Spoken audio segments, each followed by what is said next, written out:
Hello there, hello everybody, hello there, hello there, hello there, and welcome to the Hell Zone. I am Dan, and this is your ASMR bedtime story. Phoenix Wright, Ace Attorney. We are in the midst of a very exciting case. One of my favorites, my second favorite from this game, the first favorite being the one immediately after it. It's very much the prologue for the best case in maybe the series. I don't know, who can say? Debatable. I think it's a really good one, and I'm excited to get into it. I also left everybody off with a cliffhanger last time, as any good bedtime story should.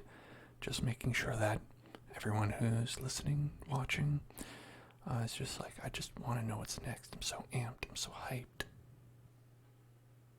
And just being, no, go to sleep. And what a nice night it is to go to sleep today. I woke up early because a man came into our house looking for blood. That is to say, professionally looking for blood. That is to say, a phlebotomist. Not like a killer. So, it was known, but at the same time, strange. And it wasn't my blood. If it was my blood, I'd be more concerned. If someone else's blood, it's okay. Sometimes people need blood, okay? Sometimes people need blood for their nefarious purposes, and just here to give it to them. Alright. Turnabout goodbyes, day 2. Turnabout goodbyes, day 2. There's that tune. We've got the sound on, as you can see, a little bit of music. It's pretty low, so it shouldn't be too distracting. Let me know if the volumes are off, if you can't hear me, things like that. Now, you will notice, last time we were here, I'll give you the summation. So, we talked to a man who's in the lake house. He did the boat rentals. And he's a witness to this crime, which was that Edgeworth shot someone with a gun, allegedly, out on a boat. Here is... Can we see that? I want to see more. Let me examine it. There we go. Nope, not that one. This one. There you go. Here's the photographic evidence. So that man with the gun, allegedly Edgeworth, and the man on the other side, allegedly the victim. And this happened right around Christmas. And what did we find out? We found out that the ballistics in the victim's gun, or the murder weapon's barrel, match the victim's gun. So there's a definite match. The gun has Edgeworth's fingerprints. A lot of heart. Gave her testimony. She heard the gunshots. And let's see. Oh yeah, and a parrot. Now this is the most important part because we talked to a boat shop caretaker who couldn't remember anything. He seemed to have a terrible memory, and he's very old. But he tells all of his important information to his parrot. And one of the few things that the parrot said was, "Don't forget about DL6. What does that mean, you ask? Well, if you've been watching the previous cases, DL6 was an old case that pertained to the Faye's and Maya and Mia Faye's mother, Misty Faye, and it also pertained to Edgeworth. And it was actually the case in which Edgeworth's father was murdered. And so it's very much relevant to this case. And to hear a random parrot talk about it makes you think, who is this guy? How does he know about DL6? And why does this parrot know about DL6? We're about to find out here in the records room. Wow. It's amazingly dusty. 10 years of files. Oh, this is Phoenix. 10 years of files and 10 years of dust, I guess. Let's find that DL6 stuff quick. 15 years ago, both me and Edgeworth were 9 years old. We were almost through with 4th grade when he suddenly transferred. Because of DL6? Nick, I found out where the file is. Oh, thanks. Just let me know what you want to know about the DL6 incident. I'll go get the right file. Okay, thanks. Let's talk to her. Let's start with the case summary. They can do a better summary than I can, I'm sure. Well, first I have to get a handle on the main facts, like a summary. Right. Summary. Found it. Here you go. December 28th, 2001. Right after 9/11. That's exactly 15 years ago from the day after tomorrow. So in 2 days, the case is closed because of the statute of limitations. The incident took place in the elevator of the district court.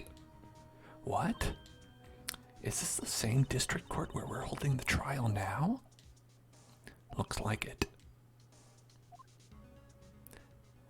There was a large earthquake at 2 p.m. on that day. Part of the court building collapsed, and all of the lights went out. It was just like that. Wow, that was some earthquake, I imagine. I didn't see it. And this is what happened. At the time, 3 people were trapped in the elevator. It took 5 hours for them to be rescued. That's Edgeworth on the right. Look at him. He's got the same hair. Look at those shoes. Those are Edgeworth shoes. No one but Edgeworth would wear those shoes with those socks. Come on. Look at that dainty boy. And that's Edgeworth's dad on the left. It took 5 hours for them to be rescued. 5 hours. What were they doing? That would be scary like that, in the dark. Oh yeah, it was also in the dark. That's true. There was a lack of oxygen in the elevator, and the survivors were unconscious. The survivors? One of the 3 in the elevator had been shot in the heart. That was Mr. Edgeworth's father, wasn't it? He said that his father was shot before his very eyes. So Miles Edgeworth was one of the passengers in the elevator. Tell me about this victim. Do you have data on the victim? Edgeworth's father? Yeah, hold on. Victim, here, found it. Gregory Edgeworth, 35. Defense attorney. If he were still alive, he'd be 50. Look at that guy. He's pretty handsome. He's got the salt and pepper up there. Wait, that was him at 35? Well, let me say, Edgeworth must have been a handful. He had lost that day's case in court and got in the elevator with his son, Miles. Miles? Miles Edgeworth, of course. So he was on the elevator with his father. Yeah, I just said that earlier. Not in the story, but to you, the audience. From the angle of the bullet and the other evidence, it could not have been a suicide. The murder weapon, a pistol, was found in the elevator. The pistol had been fired 2 times. Where have I heard that before? Huh. It sounds just like this current case. What's going on here? Got any data on the suspect in there? That would be the guy my mom got arrested. Hold on, this is it. The man arrested as a suspect in the DL6 was Yanni Yogi?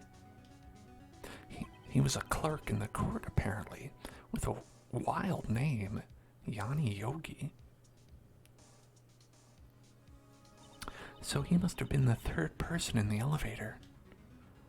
Well, then he had to have done it.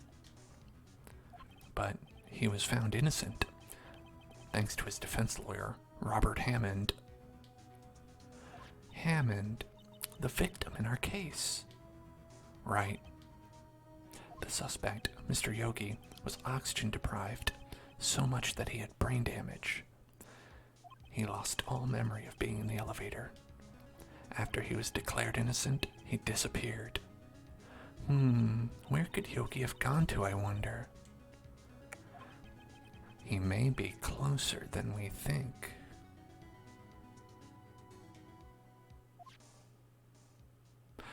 I guess I know generally what happened in DL6 now. I still don't know what sort of impact the whole thing had on Edgeworth.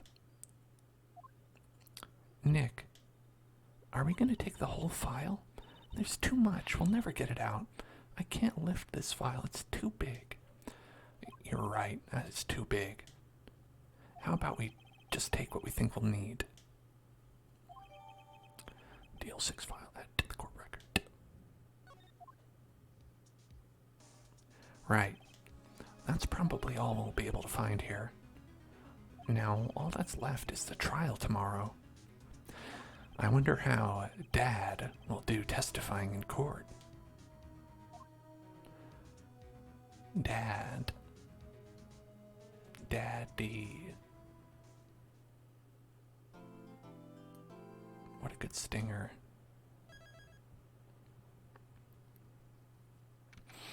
December 25th.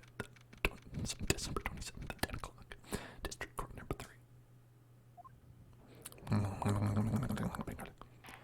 3. Court is now in session for the trial of Mr. Ed Miles Edgeworth. The defense is ready, Your Honor. Very well. Apparently the prosecution is also ready. Who's the judge here anyway? Mr. Von Kalmer, your opening statement. Very well. No opening statements, so... Objection. Not so fast, Judge. I was taking a meaningful pause before speaking. Right, of course. A prediction. Today's trial will end 3 minutes from now.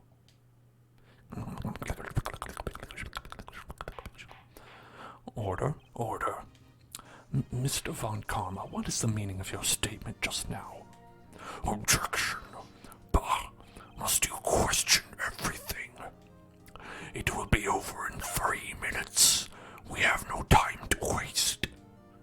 I'll call my witness now. Right. I call my witness, my decisive witness, to the stand. It's that mysterious boat shop owner. Look, he has snot bubbles coming out. Witness, state your profession.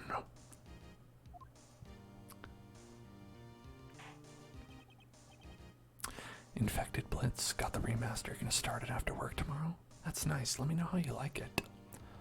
I'm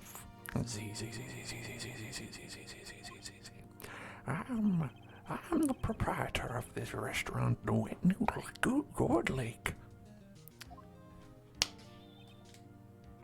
And I'll rent boats.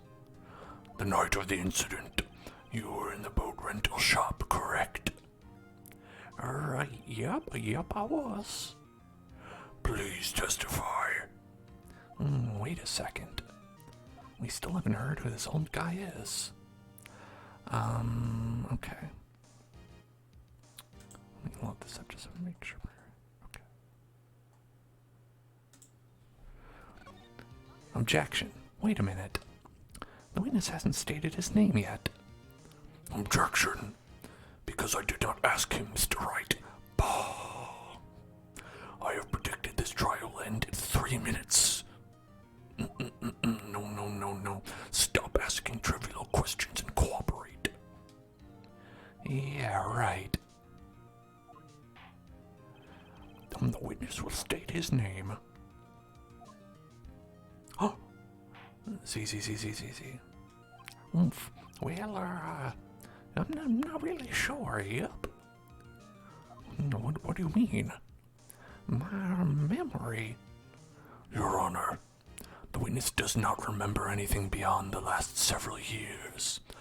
Ergo, he cannot recall his own name. He can't recall, you say?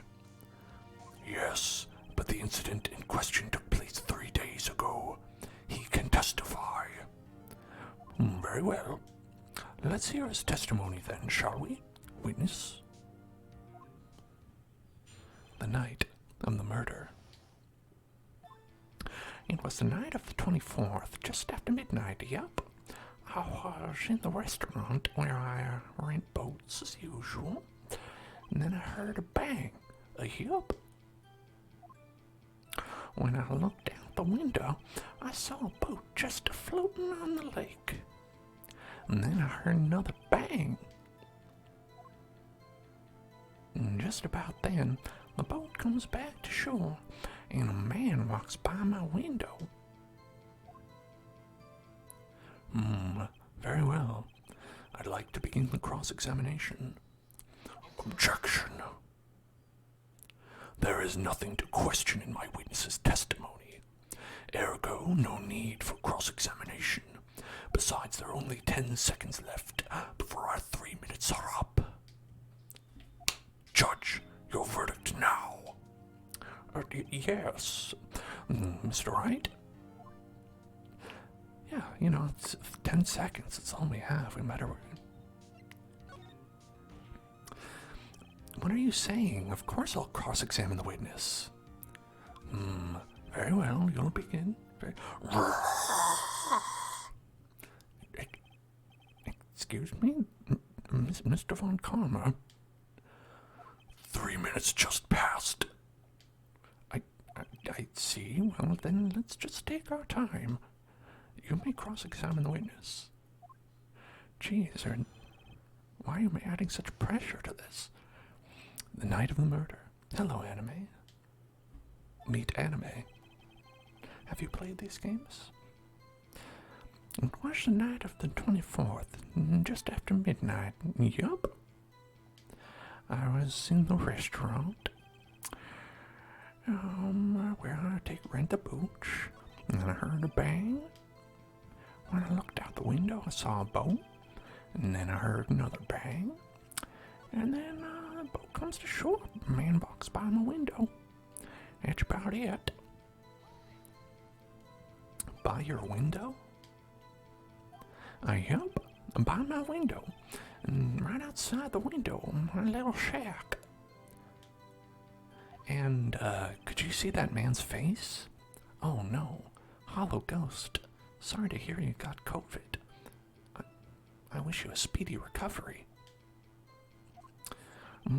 Well, the fog was pretty darn thick, but he was right there in front of me. I saw him. This is a rather important detail. Please add it to your testimony. No, I'm asleep now. Tisk, tisk, tisk. I have a bad feeling about this. That man was the defendant. I believe he was saying, "Oh, can't believe he's dead." And I was like, what?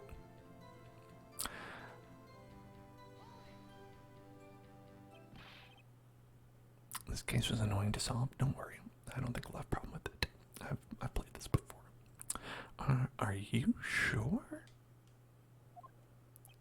Uh-oh. He's asleep. I better slap the desk and make him wake up. Dad. Oh.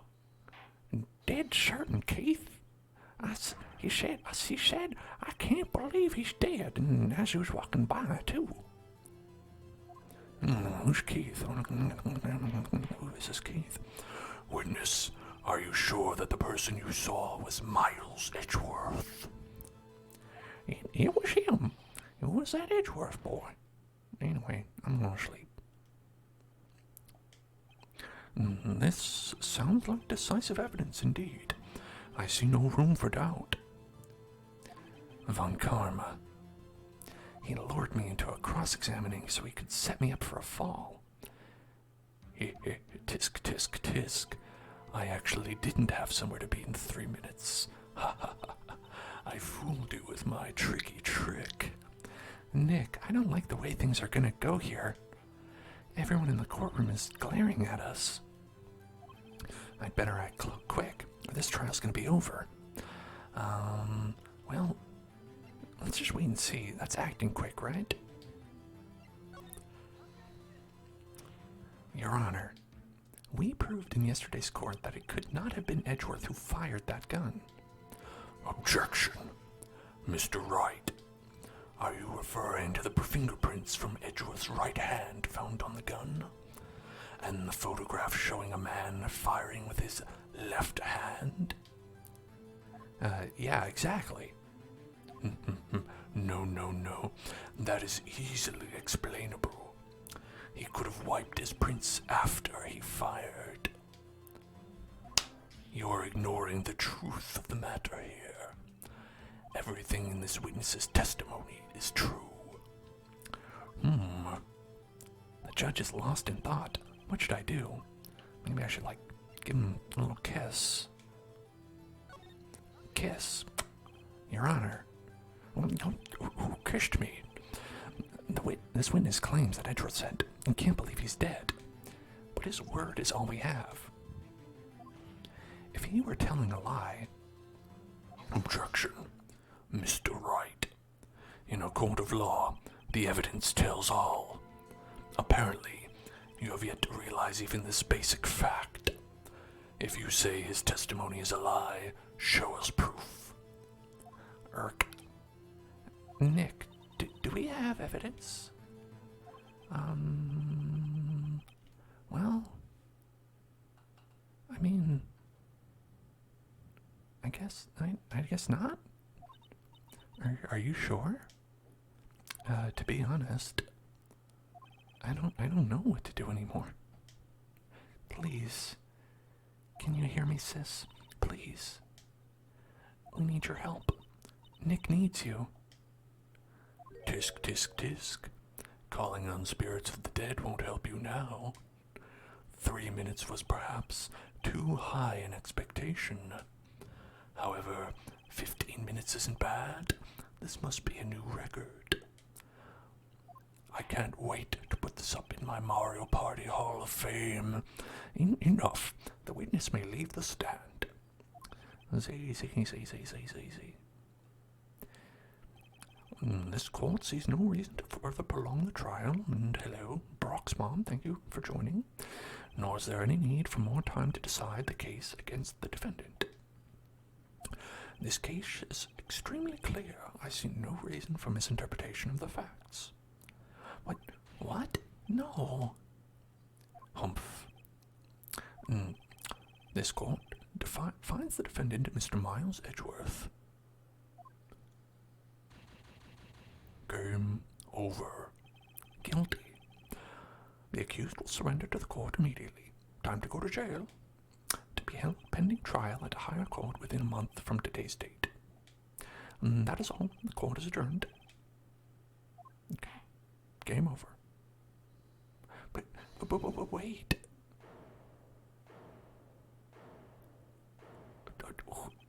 Who said that? Me. What? Larry? What are you doing here, Harry? Listen, you gotta listen to me. I was there in the park the night of the murder. I wasn't sure about it until just yesterday. But today, I remembered it. Remembered what? The gunshot. I heard it too. Order? Objection. What is the meaning of this? The verdict has been decided. I call for adjournment. One moment, Mr. Von Karma. You can have your adjournment in a second. So you say you heard a gunshot? Yeah, I did. I heard a gunshot that night. I was sitting here in the audience listening to the testimony. Then I realized something he said was different from what I remember. Anyhow, I can't just sit here and let you all call Edgy a murderer. It's just not right, dude. I'll testify. Let me testify. I don't know, should we let him testify? I don't know anything about that. Order. Well, this is the first time something like this has happened in my court. I'm not quite sure how to proceed. I did just already declare the verdict. Judge, you've already given your decision. No takes backsies. I called it. Nose goes. The trial is over. Nick, this is it. Larry's given us one final chance at this. She's right. If only it wasn't Harry. He could make things even worse. He could get double guilty. Mr. Edgeworth was just declared guilty, Nick. It doesn't get any worse. I mean, unless he got double guilty. And you're right. Okay. Your Honor, if there is another witness, it is our duty to hear them speak. Nay, our duty. Nay, our duty. Right here, right now. A waste of time. The verdict cannot be overturned.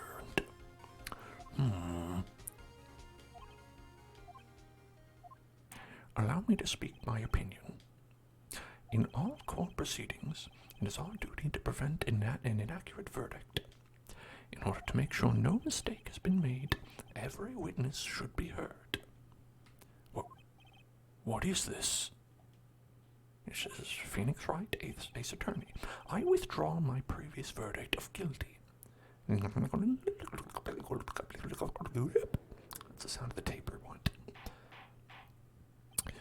Mr. Von Karma, I order you to call this new witness to testify. Now. What? The court will adjourn for a 5-minute recess. After that, we will hear this new witness, this very strapping young lad who has problems keeping his tongue in his mouth. It's like one of those cats. Court is adjourned. I'm going to go look at some pictures of cats.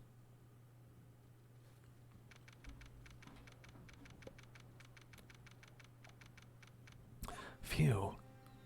That was too close. Sorry to keep you on the edge of your seat like that, Edgeworth. Oh, I've seen worse. Yeah, right, Edgeworth. You were sweating bullets. I just wonder what Larry plans to say in there. Larry was at the lake that night? Yes. He said he went looking for the steel samurai balloon that flew into the lake. Oh, right. And he found the balloon in the air tank that night? Yeah. Hey, Edgeworth. Huh? You say something right? Yeah, I said a lot of things. You seem out of it. What's wrong? It's nothing. Mr. Edgeworth, there's something I've been meaning to ask you. What's that? Why are your fingerprints on the murder weapon? Oh. It's because I killed him. When I shot him, you see.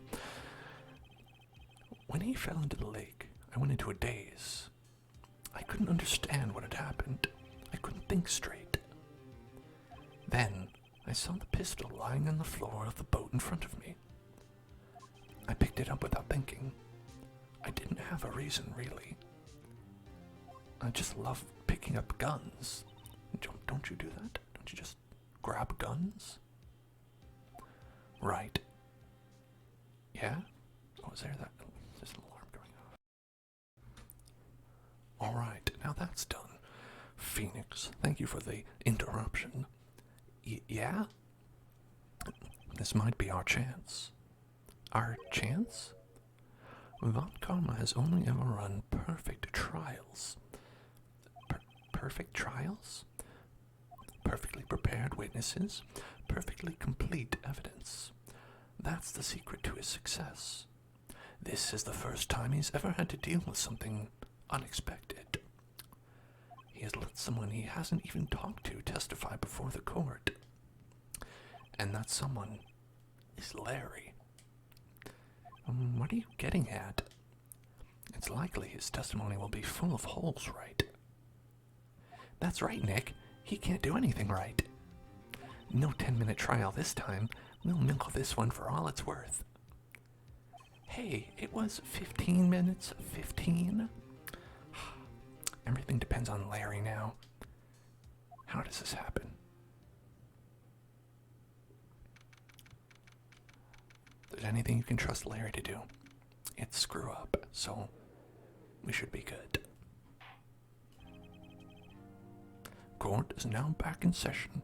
Witness, please testify to the court about everything that you saw on the night of December 24th. Right, leave it to me. Please, Larry, don't mess this one up. I hate to admit it, but you're our last chance. I'm not happy about this. Von Karma didn't even have time to prep his witness. I just hope Edgeworth is right about this being our big break. The night of the murder. That night, I was out on a boat on the lake. I was looking for something, and I found it. So I quietly slid the boat back to the inn at the rental shop dock, because I stole it. Then, just as I was thinking about going home, I heard this bang. I looked out over the lake, but I didn't notice the boat. So after I heard that single gunshot, I went home. Figured, it's just one gunshot. I mean, if it were two, then you'd be worried. That was an unusually vague testimony even for this court. In any matter, Mr. Wright, you may begin your cross-examination. Yes, Your Honor. What's wrong, Nick? It's Larry. I have no idea what he's going to say if I press him. I'm a little scared. Well, we've come this far. There's no way to go but forward, Nick. Alright. So, that night, I was on the lake, okay, and I was looking for, hey, I'm trying to talk here, so I quietly slid to the boat. And then I was thinking about going home. You don't want to hear it? Fine. I looked over the lake, okay, alright. So, after I heard that a single gunshot, that one single gunshot that we all know, there was only one gunshot. I heard that singular gunshot, and I was like, out, man. Any questions? Just one more thing. Just one more thing. I thought there were two gunshots. I believe there were two gunshots. Wait a sec, Larry. What? You only heard one bang? You're sure? That's what I said. But Miss Lotta Hart testified yesterday that she heard two bangs. And the old man just now said the same thing. They both heard two gunshots that night. Huh? Were you even listening? Were you paying attention at all to what they said? Yo, Nick, please. Huh? You know, something's been bothering me. I'm a witness, see? I'm like a customer here. I'd like 2 double cheeseburgers here in court. okay? So you've got to treat me nice and stuff, okay? Mr. Butts, can I get you anything else? What? You only heard one gunshot. Are you sure? Let me think about it. Well, to tell you the truth, I'm not sure. Eh? Not sure? How could you be not sure? Yeah, well, I, might have missed the other gunshot. I was, listening to something else. It was like a true crime podcast. Something else? What's a podcast? Oh, they haven't been invented yet. It's like the radio, but like on the internet. And I was listening to my radio on my headphones, my earbuds. Earbuds? Like your friends? In your ears? You had friends? What? I don't understand that. Order, and stop that booing. Mr. Butts, you were listening to a radio on earphones? Boo. Boo, I say. Yeah, so what? Is that a crime? I listen to my radio, okay? Everybody listens to the radio. What's the big deal? Mr. Von Kalm, your opinion? Waste of time. I do not accept this witness, nor his shoddy testimony. Well, Mr. Wright, should he continue the testimony? Yeah, because if we say no, the case is over. Your Honor, please allow the witness to continue his testimony. Bah! Nothing is more pitiful than a lawyer who doesn't know when he's lost. Very well, Mr. Butts. Please give your testimony and be sure to include details like your radio. This radio device. Right, leave it to me. I wouldn't if there were any other way out of this, believe me.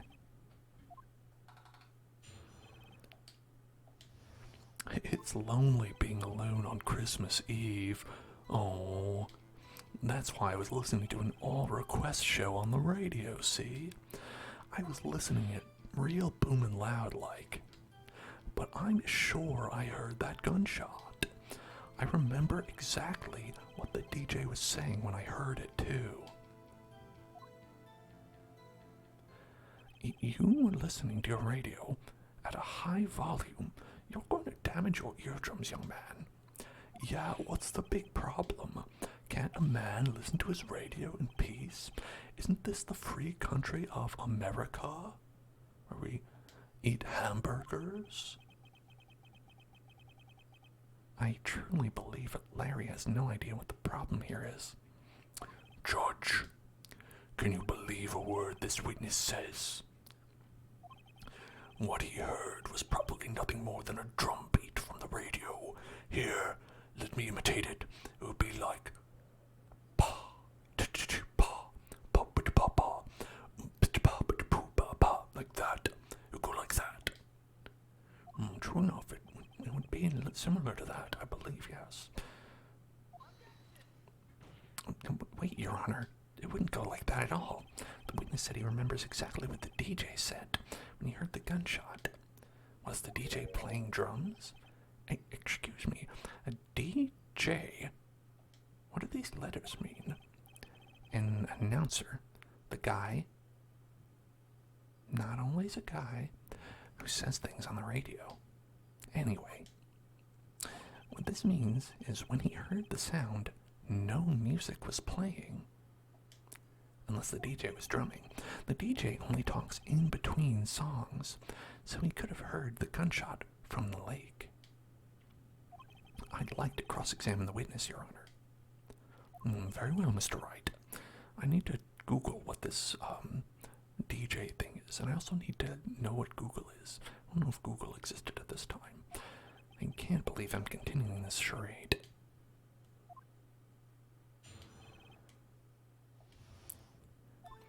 It's lonely being alone on Christmas Eve. Oh, that's why I was listening to an all-request show. Oh, I was listening to it real booming loud like, oh, but I'm sure I heard that gunshot. Oh, I remember exactly what the DJ was saying when I heard it too. Oh, yeah, what was he saying? What did he say? Objection, Mr. Wright. Please cease these pointless questions. What possible good could knowing what a radio DJ said to us? Was he announcing the murder? Was he like, oh, I was just looking out on the lake and I saw a murder? Is that what the DJ said? Indeed, Mr. Von Karma has a point. Allow the question only if you see some reason why we should care. We should care, all right. Oh, we should care. We should care, Your Honor. Of course we should. Why? Well, how do you know if we don't ask? That's sound logic, Phoenix. I agree with you. Fine, very well. Mr. Butts, please testify to the court. What was the radio announcer saying when you heard the gunshot? Just when he said, hey, it's almost Christmas, I heard the gunshot. Oh man, I remember that moment so well. He was like, hey, it's almost Christmas. Well, this is a conundrum. I think there's something wrong with that. What do you think? People out there, do you think there's something wrong with that? Card captured. You've got it exactly right. You've got one of my favorite memes. One of my favorite Phoenix Wright memes. Let's get... Yeah. It seems that Lotta heard two sounds like gunshots just after midnight on 12/25, which is Christmas. And saying, almost Christmas. Well, you'll see. Larry, are you absolutely sure what you're saying is correct? Huh? What's with the face? You look scary, dude. Hey, if you're trying to scare me, you better know I don't scare that easy. Is something the matter, Mr. Wright? Your Honor, did you hear what the witness just said? The DJ said, hey, it's almost Christmas, when he heard the gunshot. Indeed. And almost Christmas means it wasn't Christmas. Do you realize what this means? When he heard the gunshot, it was still Christmas Eve. That would seem to be the case, yes. But that contradicts the two testimonies we've heard so far, Your Honor. Both Mrs. Hart and the old man said it was after midnight when they heard the shots. In other words, when they heard the gunshots, it was already Christmas. This is a clear contradiction, Your Honor. Almost Christmas means it wasn't Christmas. Yeah, it's true. Almost Christmas, that's what it means. It means almost Christmas. Order, order. I know what it means. What does this mean? Are you saying that because it was almost Christmas that it wasn't Christmas? I don't understand. However, this witness says he heard a gunshot before midnight. Judge, the answer is simple. Almost Christmas means it wasn't Christmas. The current witness is plainly mistaken. Just look at him. Suspicious. He is Sussy Baka. What? He is a Sussy Baka. That's true. Well, Mr. Wright, what do you think about Mr. Butt's claim that he heard the gunshot before midnight? I think he's right. Larry's not mistaken, Your Honor. There's nothing sussy about him. He heard that gunshot before midnight. It wasn't Christmas. Intriguing. I'm assuming you have evidence for this wild claim. Show me evidence there was a gunshot before midnight. Well. Let's check out. Okay. So, to spell it out for all y'all. What happened, right? This happened, yes. Photograph. Look at this photograph. These were 2 gunshots in quick succession, right? The tape was rewinding, but as you'll notice, Lotta's camera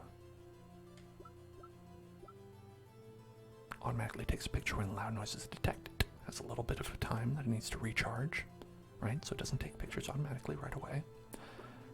But then, a second photograph was taken with nothing in it. Take that. Look at this photograph. Every time, it makes me laugh because of the contradictions. This was taken by our witness yesterday, Miss Lotta Hart. Let me try that again. This was taken by our witness yesterday. Our witness yesterday, Miss Lotta Hart, with her automatic camera. The timestamp of the photo reads.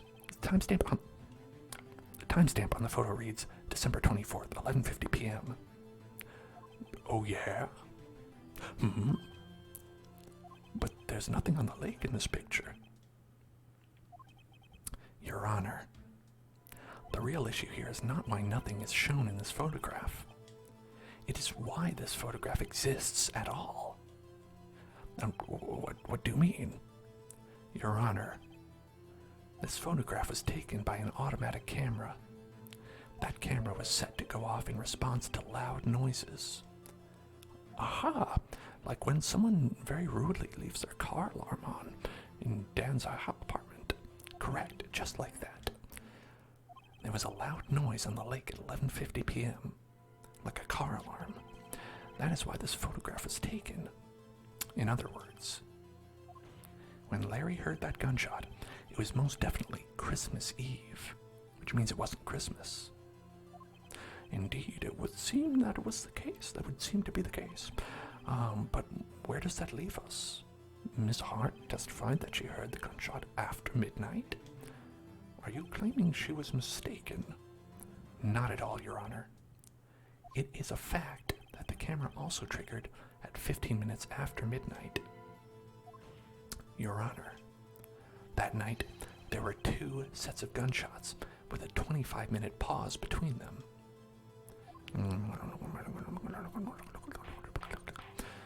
Why would this be? Objection. Don't be fooled, Judge. That camera was set to respond to loud noises, like, from Anchorman. Yes. No, it wasn't. I was just kidding. There's no proof that the loud noise at 11:50 was a gunshot. Why, the witness could have sneezed, triggering the camera. A loud, bullet-like sneeze. Hello, Mega Monkeys. But hey, my nose was clear that night, man. Clear. The witness does say that their nose was clear. Well, Mr. Wright, what do you think about his nose? There's no turning back now. Look at these exclamation points. Can you prove that the loud noise at 11:50 p.m. was indeed a gunshot? Please show the court evidence. Okay. Listen. How many times was this gun fired? Was it 2 times? You heard the bullets, 2 in quick succession? Was it possible there was a 3rd shot fired? Is there anything about this pistol that could lead us to believe a 3rd shot was fired? Maybe the fact that it was fired 3 times. Oh, that's gotta be it. Yeah. This is my evidence. There are others like it, but this one is mine. The murder weapon. Something about this pistol was bothering me, Your Honor. Both of the witnesses who testified yesterday heard 2 gunshots. However, the murder weapon was fired 3 times. When, then, was the last shot fired? Only now have I realized the truth. That 3rd shot was the shot Larry heard just before midnight. Oh, yeah, I might get some Christmas yet. Yeah. Order. That would make sense of the evidence we've seen so far. However, this leaves me wondering exactly what did happen that night on the lake. Exactly. That's what I've been saying this whole time. If this is true, there were 2 sets of gunshots separated by 25 minutes. One at 11:50 another at 15 minutes after midnight. Why, I ask you? Why? Uh-oh. I'd better think of something quick. Wait a second. Gunshots separated by 25 minutes. Ah! What's wrong, Nick? Are you afraid of gunshots separated by 25 minutes? I have it. I have it. Huh? Remember the case with the steel samurai? Huh? Yeah, of course I remember. I was there. The murderer in this case had the same idea as the murderer in that case. Well, what do you mean? Maya. Yes. If we don't figure this out now, we'll never overturn Edgeworth's guilty verdict. I've got a hunch, and I'm going to run with it. Right, I mean, is this safe? Safe. We've already gotten a guilty verdict. We've nothing to lose. You just watch and let me know if I say anything that sounds fishy, okay? Right, Nick. Your Honor. Yes, Mr. Wright. The testimony just now has cleared up this entire case. Isn't that right, Riot? What do you mean, Mr. Wright? Tisk, tisk, tisk. So you finally realized the truth. There can be no other murderer here than Miles Edgeworth himself.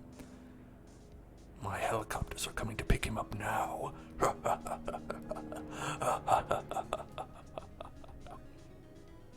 Wrong, Von Karma. Hold those escalators. What do you mean escalators? It's clearly said it was a helicopter. A man was shot that night, but it wasn't Edgeworth who did the shooting. No, he was. I just said it was. Listen, rookie. Take a deep breath and consider the facts. At the time of the murder, one boat was on that lake. This was shown by the witness's photograph. The defendant, Edgeworth, and the victim, Robert Hammond, were on that boat.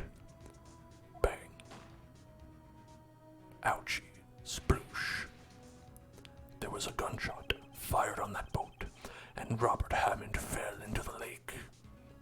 The distance of the shooting was 1 meter, which is 3 feet. It couldn't have been suicide. Well, the guilty party has to be the other man on that boat. I admit it's hard to imagine any other possibility. Yes, but this assumes that the victim was shot at 15 minutes after midnight. What do you mean by that, Mr. Wright? We have the photographic evidence of the time of the shooting. The timestamp on the photo says 15 o'clock. But Larry heard a gunshot 25 minutes before that. Robert Hammond was killed then, 25 minutes before the shot on the lake. That's the only way Edgeworth could be innocent. Mr. Wright, are you quite mad? Explain who this is sitting on the boat. Who is it? Well, is Edgeworth and the murderer? Of course it was Edgeworth and the murderer.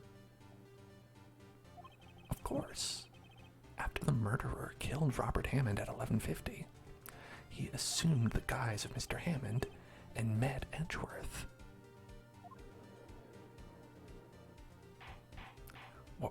What? Are you serious? Yes. Edgeworth won't tell us why he went to the lake that night. However, I have a hunch. That night, Robert Hammond called Edgeworth to the lake. Now, Edgeworth didn't know Robert Hammond's face that well. That's why he didn't suspect anything when he saw when the murderer took Robert Hammond's place. I'm not sure what to make of all this. Ludicrous. Mr. Wright, Ludicrous isn't here. Tell us the name of the murderer, then. The murderer's name. Right. It's Miles Edgeworth. Lot of heart. I didn't know. Who's that? I don't know.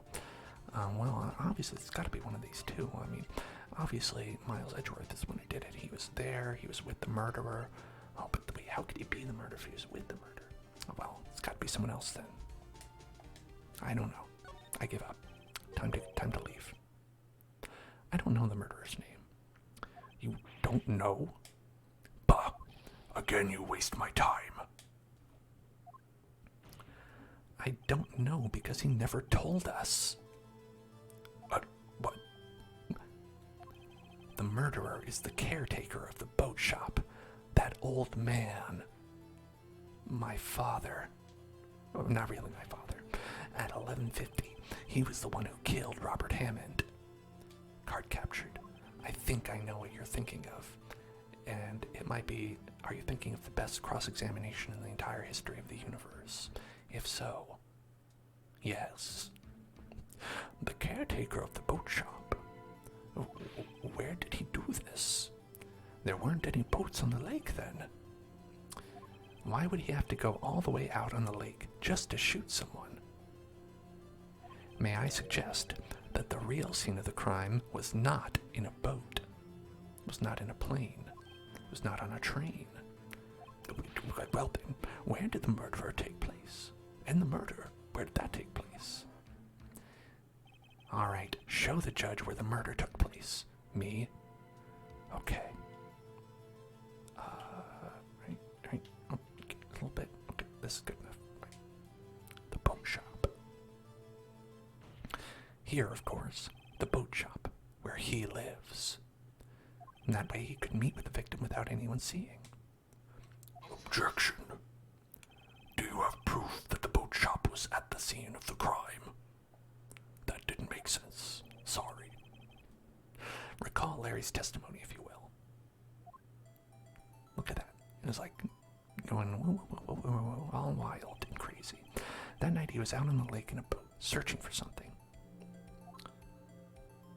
He finds it and returns the boat. Then, just as he's starting to head for home, he hears a gunshot. He heard a gunshot, Your Honor, even though he was wearing headphones at the time. In other words, the gunshot was very, very close by. And where would that be if he had just returned a boat? The boat shop, maybe. Mr. Wright, what happened on that night at Gourd Lake? Please tell the court from the beginning. Yes, Your Honor. Nick, are you sure about this? Not really. But I think if I start at the very beginning, maybe if I kind of make like a little like manga where I fill in the blanks like in Danganronpa, maybe I'll get the point across to everybody. I take it slow. I might just be able to figure this out. That night, the caretaker of the boat shop called Robert Hammond to his shop. Boom, spooky, scary murder. This was around 11:50. That was when the gunshot that Larry heard was fired. After that, the caretaker put on Robert Hammond's coat. He became Robert Hammond. Then, he got in the boat with Edgeworth and went out to the middle of the lake. And then who fired the pistol on the boat, Mr. Wright? Well, that would have to be the boat shop caretaker. Boom, boom. Of course it was the murderer who shot the pistol. He shot twice. Both missed Edgeworth. On purpose. Wait a minute. Yes? Why would he shoot twice if he didn't mean to hit anyone? Details. Know this, Mr. Wright.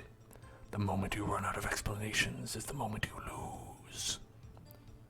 Tell us why the murderer had to fire twice. It was to create a witness. Gotta make sure they're watching. One to let them know. The second one to let them show. That's what they say, right? That's totally a saying. I believe he shot twice to create a witness, Your Honor. Create a witness? The murderer lifts his pistol and fires one shot. That ensures that anyone who heard the shot would look at the lake. Indeed, Miss Hart did exactly that after hearing the first gunshot. Next, the murderer waits a bit and he fires again. Then, sploosh. The murderer jumps from the boat himself, leaving the pistol in the boat behind him. I see. To someone looking from the edge of the lake, it would appear that one of the men on the boat had shot each other. The murderer didn't know about the automatic camera, of course. That's why he shot twice, to draw attention to the boat. Once you realize that, everything else falls into place. The boat shop caretaker swam back to his shop. Then he put Mr. Hammond's wet coat back on the body and threw the body into the lake. This is what happened, Your Honor. These are the events that transpired that night on Gourd Lake. Maybe. Kind of. Possibly. Bailiff? Bring out the witness from before. We gotta go to jail. Jail time now. Boat shop caretaker, quickly.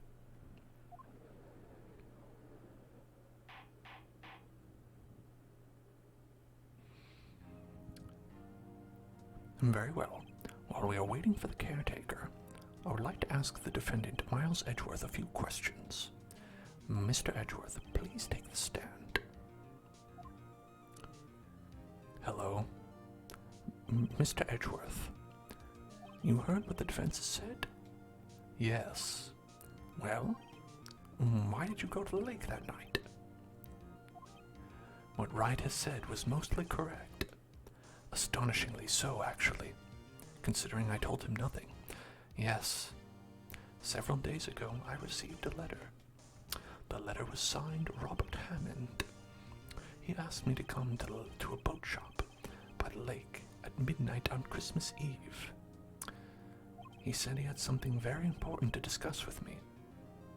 Something important? I'm sorry. I can't say what it was. Your Honor, sir. Bailiff, we are conducting a trial here. I ask you remain quiet. The witness has disappeared. He isn't at the boat shop either. Wait, what? What should I do? Find him, quickly. We cannot allow him to get away.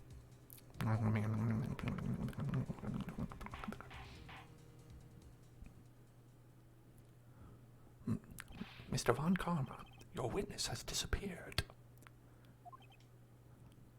A search warrant has already been issued.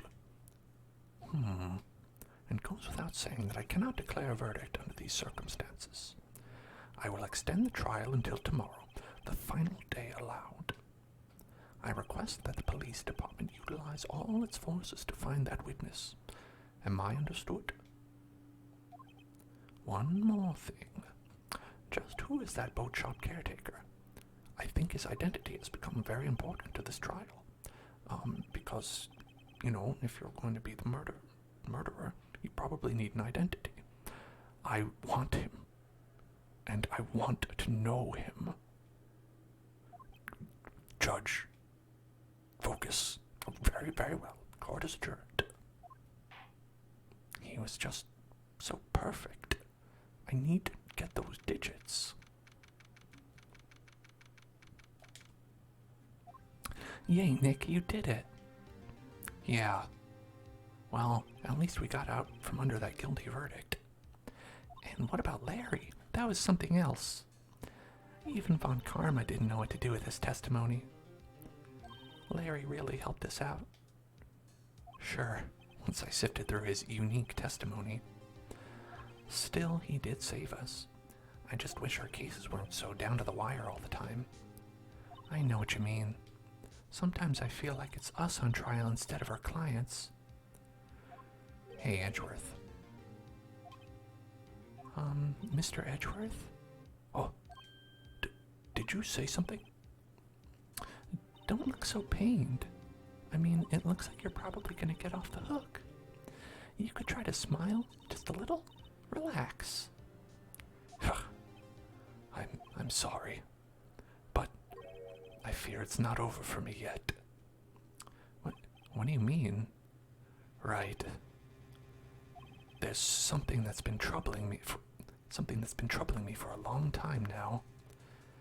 And I don't know whether or not to tell you. Edgeworth? No, there's so little time left.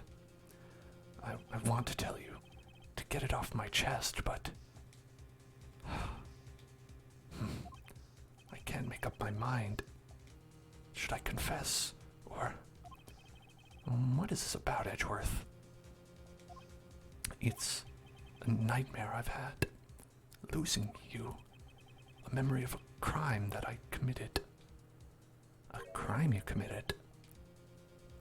A memory of a murder. Sounds like a really good title for like a Netflix true crime show. Maybe a bad name for one, but sounds like a valid name for one. December 27th at 2:11 p.m. Wright and Carlaw offices. What was Mr. Edgeworth talking about?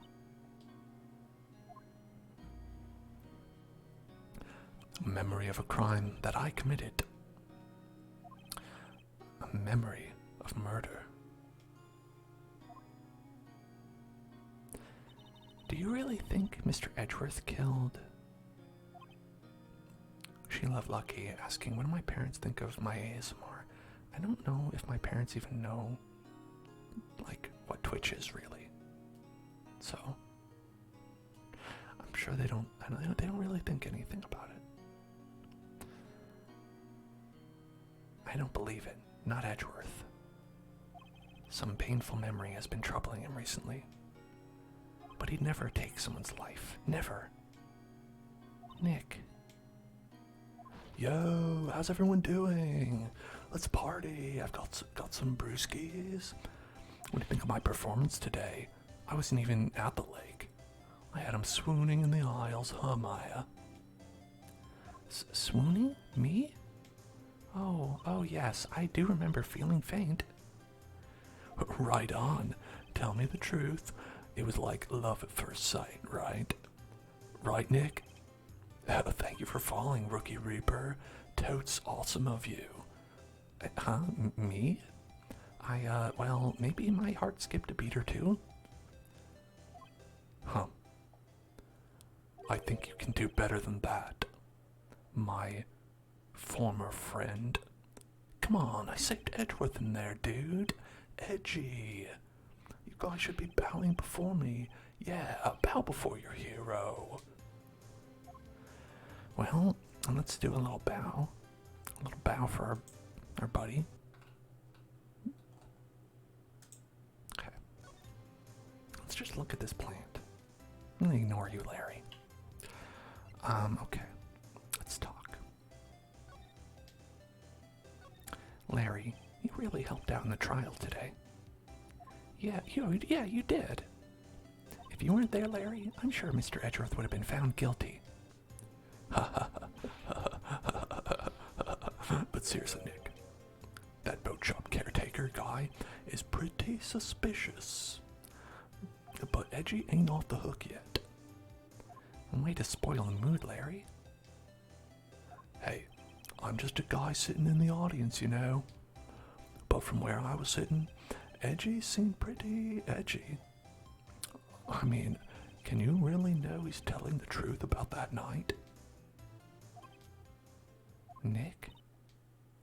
I don't know. But what I do know is, I'm going to believe in you two until the end. Us two? Edgeworth and who else? You mean me, right? Nah, you mean me, right, Nick? Yeah, you, Larry. Yeah. Not me? But why you, Larry? Huh?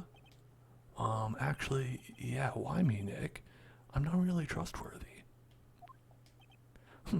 Enough of the silent treatment. Nick, why do you trust Mr. Edgeworth so much? I mean, he's changed recently, true. But when we first met him, he was kind of a jerk, don't you think? You didn't know him back then. Back when he wanted to become a defense attorney. Wait, was that when you two were classmates? Yes, in grade school. They saved me. Miles and Larry. They saved me and I'll never forget it. That's why I became a defense attorney, you know. What? Hey, Larry, what's he talking about? Huh? Sorry, I kind of forgot. Okay, Nick, out with it. I'm going to hear this story today, and that's final. Okay. It's kind of a long story, so hang in there. It was the beginning of spring, 4th grade. I was on trial. A class trial. A class trial? You see, I'd killed a man. Allegedly. You remember, Larry, spring, 4th grade?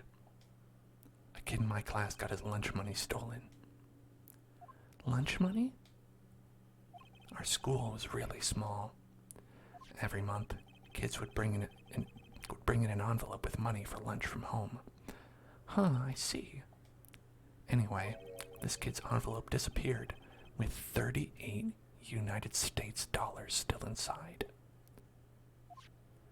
Oh yeah, now that you mention it, I do remember that. I can see why you'd forget though, dumbass. You were out of school that day. Anyway, the envelope had been stolen during PE class. I was coming down with a cold, so I'd skipped PE that day. I was one of the only ones not in class. So, they thought you did it? Yeah. The kids in class said I should be put on trial. Trial? So the next day we held a classroom trial with me as the defendant. The teacher was kind of just letting us go buck wild, I guess. Look at her. That's clearly not a very responsible teacher. I didn't do it. Guilty. He did it. Guilty. It was you, thief. Give me my money back. You're such a meanie. And just admit you did it. You can't hide the truth. You tell us the truth. We're not going to play with you anymore. Yeah, and my eraser shouldn't be allowed in the relay race. Library committee, give me back my 50 cents I loaned you. Hey, where are my Beyblades? Now, Phoenix, you know you shouldn't steal people's money. It's not right. In the end, even the teacher thought I'd done it. Apologize to the class, Phoenix. Look at him. Look at little crying Phoenix right there. I didn't know what was happening. I was so sad. I couldn't stop crying. Everyone was staring at me like I'd done it. I tried to apologize. I went over to where the boy was sitting. And that's when it happened. Objection. He shouldn't have to apologize. The only thing that belongs in a trial is evidence. Anything else has no place. You should all be ashamed, amateurs. Miles? Oh, there's the boy. There's that boy. It wasn't you who stole my money, was it? No? Then you shouldn't apologize. Everyone's been shouting you did it, but no one has any proof. That is why, Your Honor, this boy is innocent. But Miles, it was your money that was stolen. Yeah, he did it. Oh, we don't need proof. Make him say he's sorry. Why don't you all just shut up?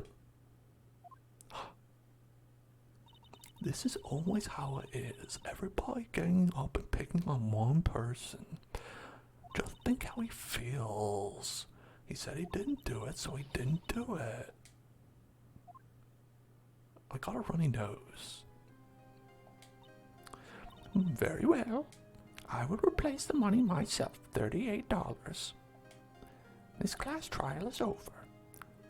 You don't need to do that, ma'am. I'm very rich. I come from a rich family. That's how it happened.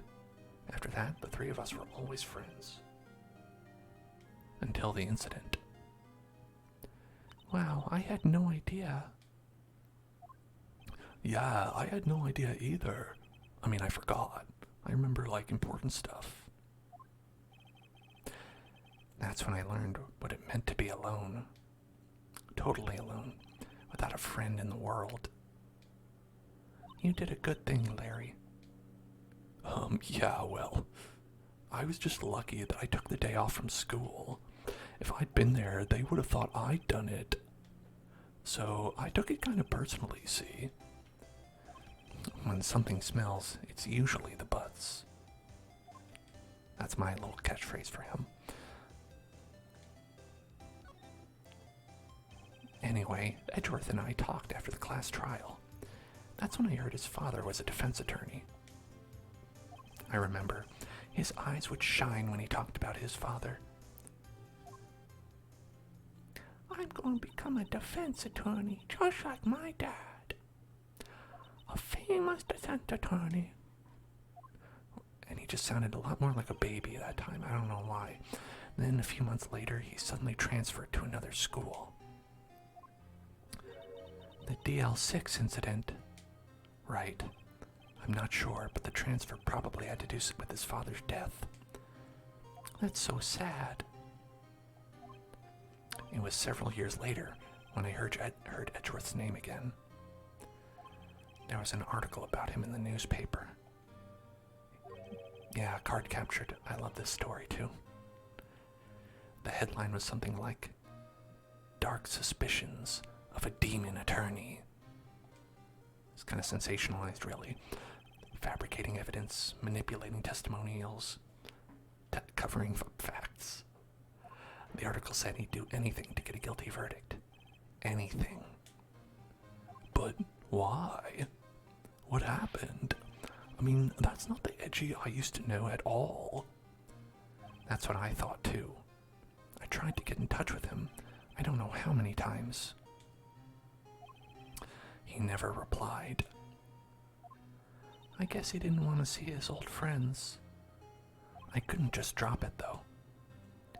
I wanted to meet him, to learn why he had become who he had become. That's when I decided.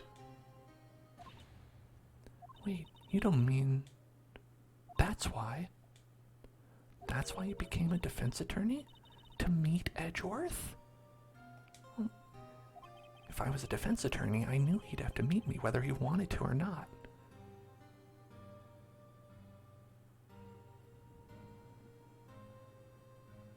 They're boyfriends. In court. Edgeworth believed in me, and I believe in him. He's in pain, and no one's on his side. Apparently the guy who invented the saying push and pee got arrested. He's gonna need Phoenix Wright as lawyer because he ran an illegal drug line.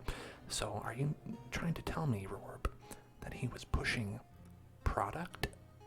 Drug product? Who could have seen that? He's in pain, and no one's on his side. I'm the only one who knows the real Edgeworth. I'm the only one who can help him. Whoa, Nick. So is that why you helped me out for free? Yes. I helped you because I believed in you. Except I don't remember saying I'd do it for free. Oh, Nick. Thank you so much for representing me pro bono. Nick. We have to save Mr. Edgeworth. If it's the last thing we do, okay? Right. May very well be.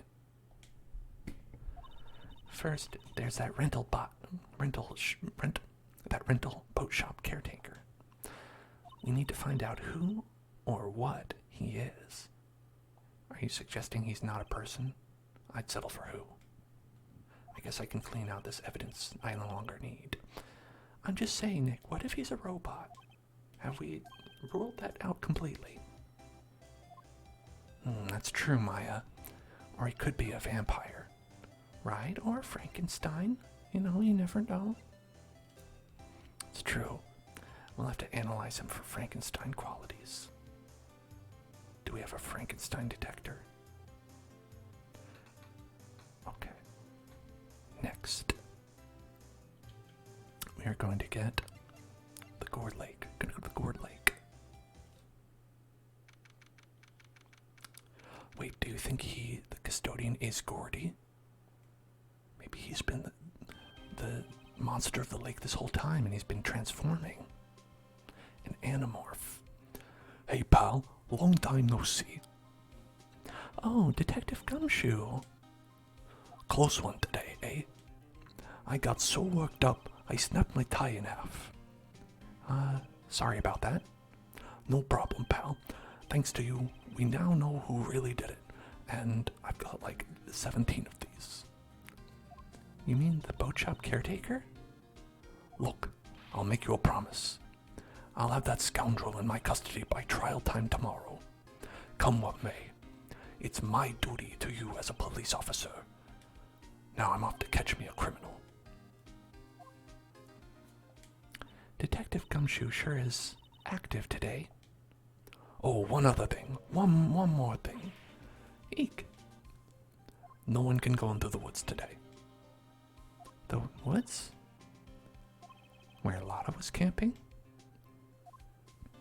The woods are off limits to camping, and apparently the park ranger found out. He got pretty mad. No one can go in for a while. I guess Lotta's in a lot of trouble. Anyway, I'll be seeing you tomorrow. Okay. Thank you. Thank you for telling me. Okay. The boat rental shop. Gotta go here. December 27th, the Court Lake, Public Beach. Huh? The steel eyesore is missing. Eyesore?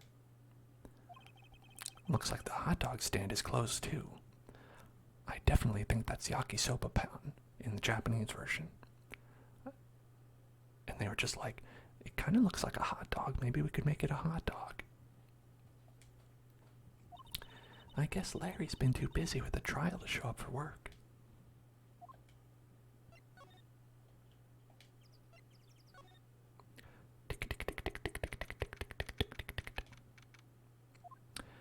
That old caretaker got away.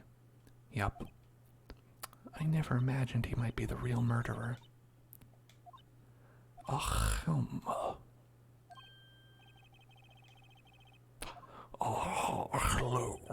What might you be doing here? Out for a walk, Ah, the days of my youth, like the scent of fresh lemon, you see. Mr. Grossberg. This is no time for idle reminiscing. Mr. Edgeworth's trial ends tomorrow. That is true, yes. But from what I saw of today's trial, Edgeworth should be fine, right? Well, I'm not so sure about that. Oh, what do you mean by that? Well, I'm not sure. If you find anything out, come by my office at once. I may be able to offer you some assistance. Okay, goodbye. Thanks. Bye. What do you think Mr. Grossberg was doing here anyway? Who knows? Okay.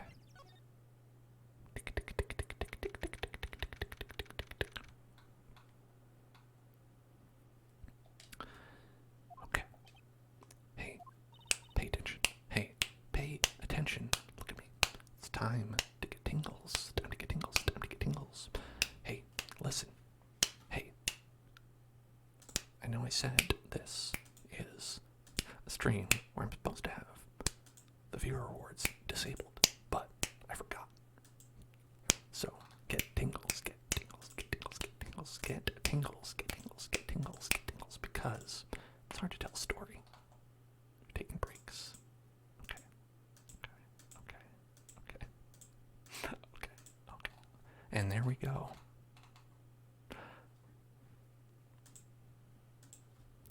Hello, hello, squawk. Hey, it's Polly. Oh no, it's no problem. She loved Lucky. I always say, if they're available, you can redeem them. It's my fault for forgetting. I wonder where your owner's gone, Polly. Hello, hello, squawk. I can't believe he'd run off and leave his poor parrot to fend for herself. Hello, hello, squawk. Hello, hello. No, we're not moving yet. We are going to examine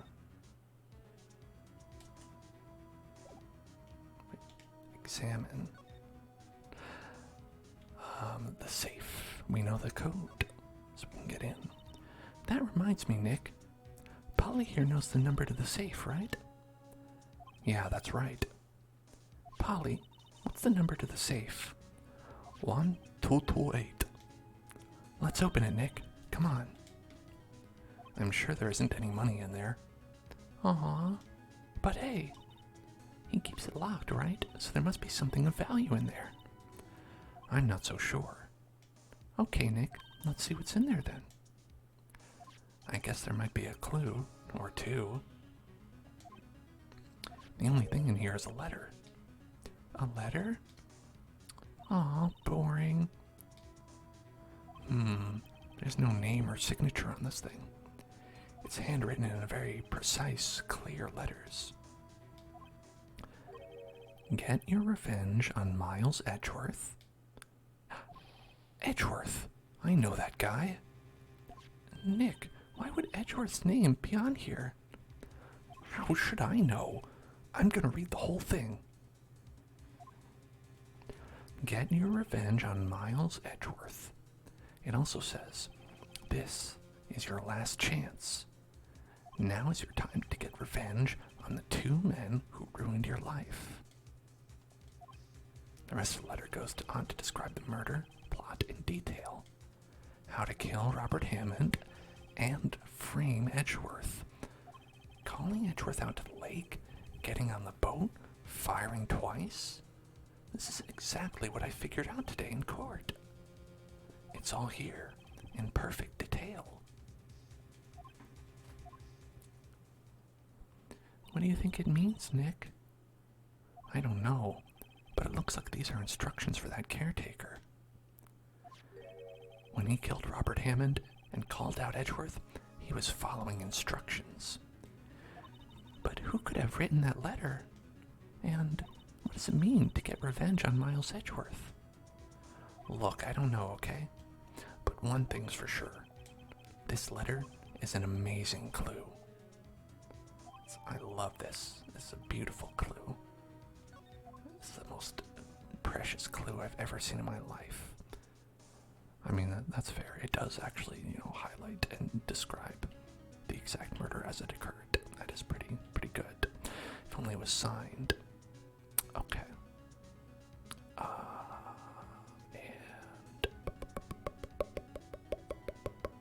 I think that's all we need. Let's just examine Polly. Maybe I should take care of Polly, Nick. You probably shouldn't just kidnap her. The police know about her anyway. I'm sure they'll do something. Well, okay. Sorry, Polly. Says I can't take you. Great, now the bird's gonna hate me. Fuck off, Phoenix. Fuck off. Alright, we're leaving you to die now. Yep, I figured. Okay. Now we will go to the detention center. Eventually. There we are. Tick, tick, tick, tick, tick, tick, tick, tick, tick, tick, tick, tick, tick, tick, tick, tick, tick. You look as grim as always. Mr. Edgeworth, I heard the story about the class trial. Class trial? What do you mean? You don't remember? No, I don't. Your lunch money was stolen, wasn't it? In 4th grade? Lunch money? Oh, right. Yes, I seem to remember something like that. I forget you plebeians worry about things like money. Nick, I think you're the only one who really remembers. Well, it probably only really mattered to me anyway. Mr. Edgeworth, didn't you know? That trial was the reason Nick became a defense attorney. Oh, are you serious? That's so fucking sad. Ridiculous. Gee, thanks. That said, it does sound like the kind of thing you do. Why do I love you so much? You haven't changed a bit, have you, Wright? So simple. To a fault, even. Well, maybe yeah, but I think you changed too much, Edgeworth. He remembers because when his crush started? Yes, 100%. That's not even subtext, that's text. Perhaps.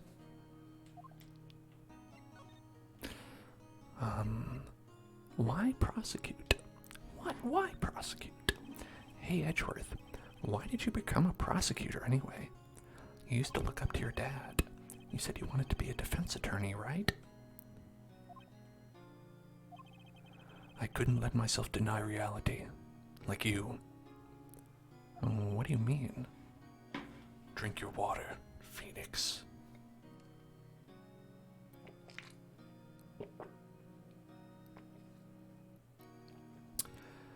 Thanks, Ace. I appreciate that. What do you mean? My father was taken from me, and you want me to defend criminals? I'm sorry, Wright, but I'm not that good of a person. One suspect was apprehended in your father's murder, right?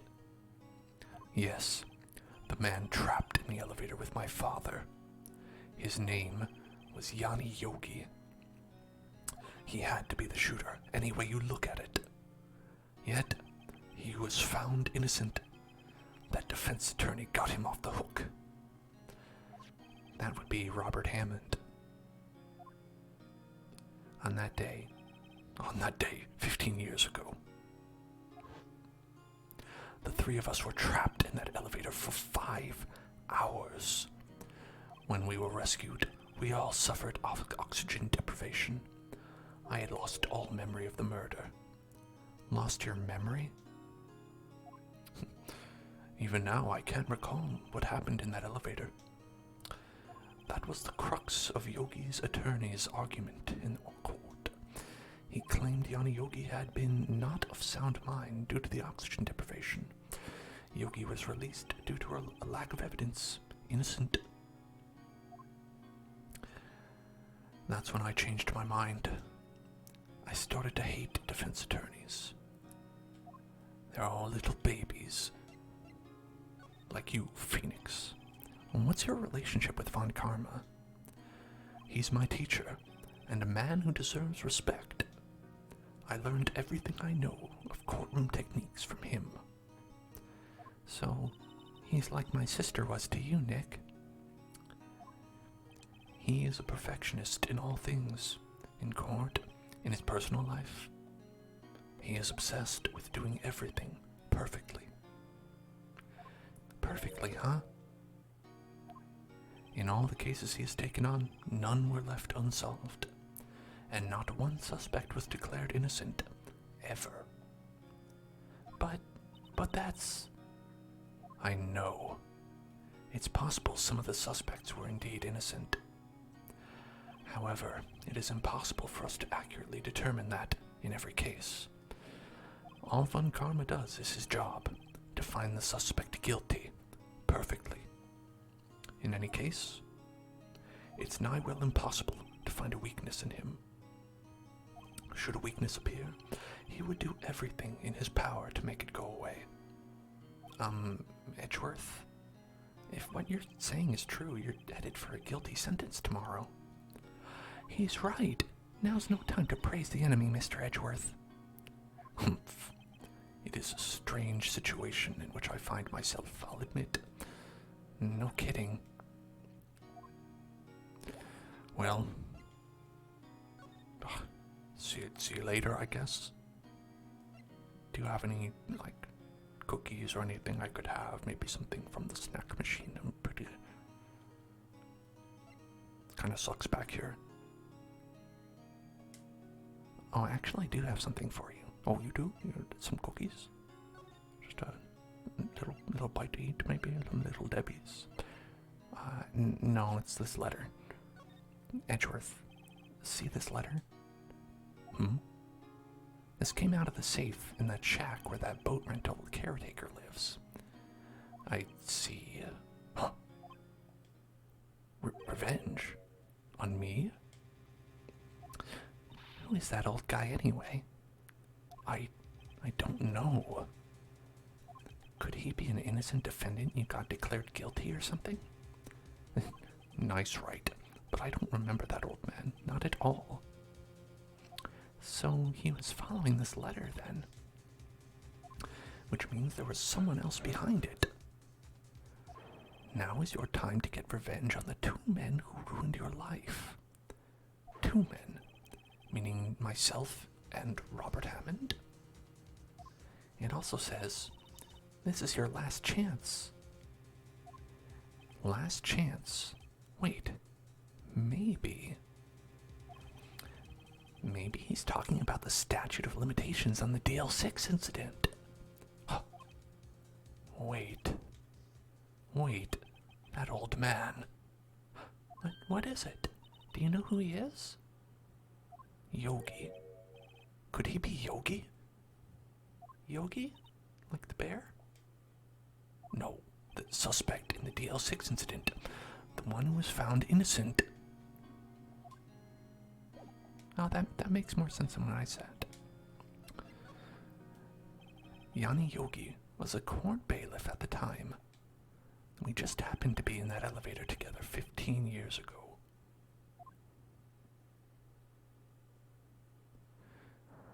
Rumble, rumble, rumble. The quake was incredibly strong, as they are often here in New York. Before I knew it, everything was dark. We were there for so long, it felt like forever. The air thinned, and the darkness closed in on us in that little box. We became unsettled. Help, I can't breathe. Quiet, I said quiet. You're not making this any easier. I want to get out. Help, get us out. Don't shout, you'll use up more oxygen. Who knows who was saying what? That's all I remember. When I came to, I was in a hospital bed, staring up at the ceiling. In court, Yanni Yogi's mental condition was called into question. They claimed the oxygen deprivation and stress had caused him temporary insanity. In the end, the claim passed to the court and Yogi was found innocent, which is not what happens for people who claim insanity in real life, but we live in crime world. We live in crime world, Phoenix. Huh, but isn't that strange? This letter tells him to get revenge on Edgeworth. Why would he want to take revenge on you? Right. Yeah? There's something that's been troubling me these last few days.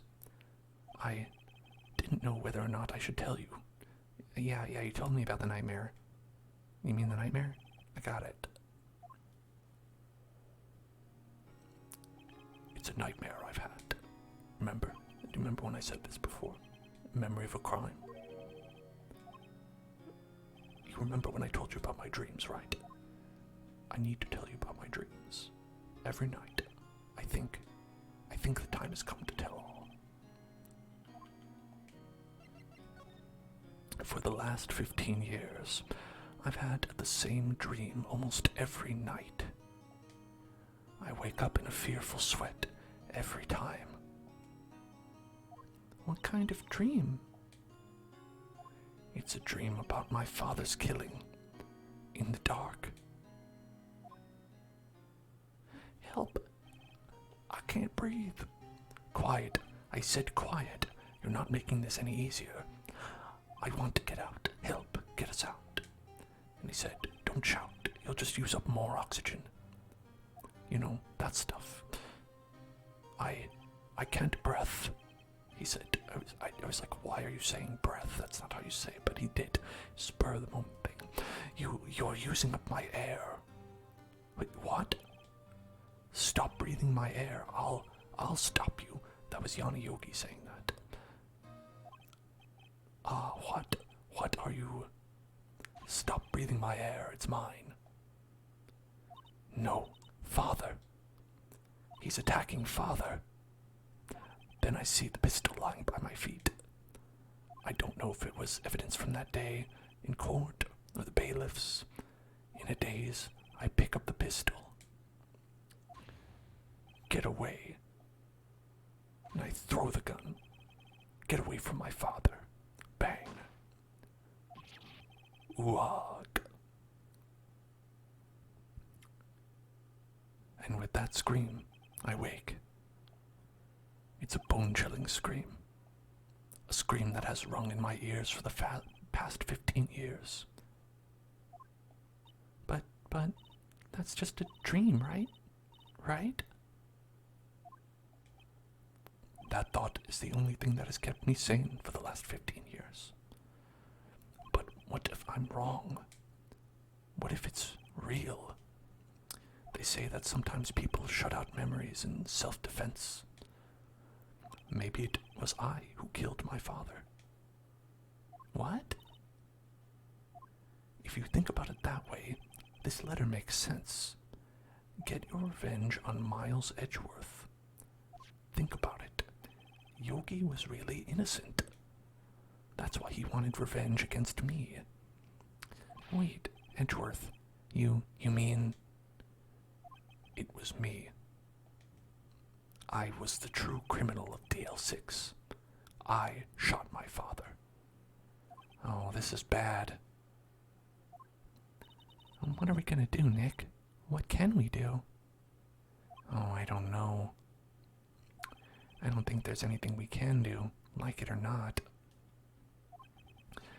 If there's someone else who knows a lot about the DL6 incident, maybe... There is, Nick. There is someone else who knows about DL6. Who could it be?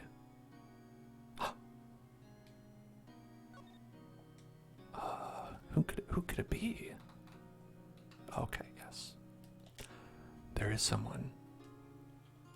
It's not really a shocking revelation. It's Grossberg. It's just Grossberg. It's just Grossberg. Man, what a sad story, though. It's a really great, backdrop for this whole thing, right? Which is good, because they reference it a lot.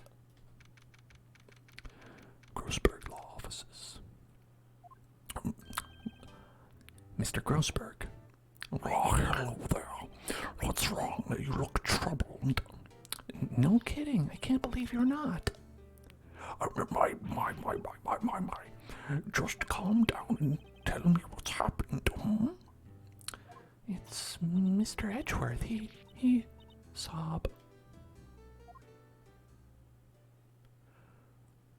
I see. So Edgeworth dreamt he shot his own father? It's only a dream, only a dream. I wonder. What?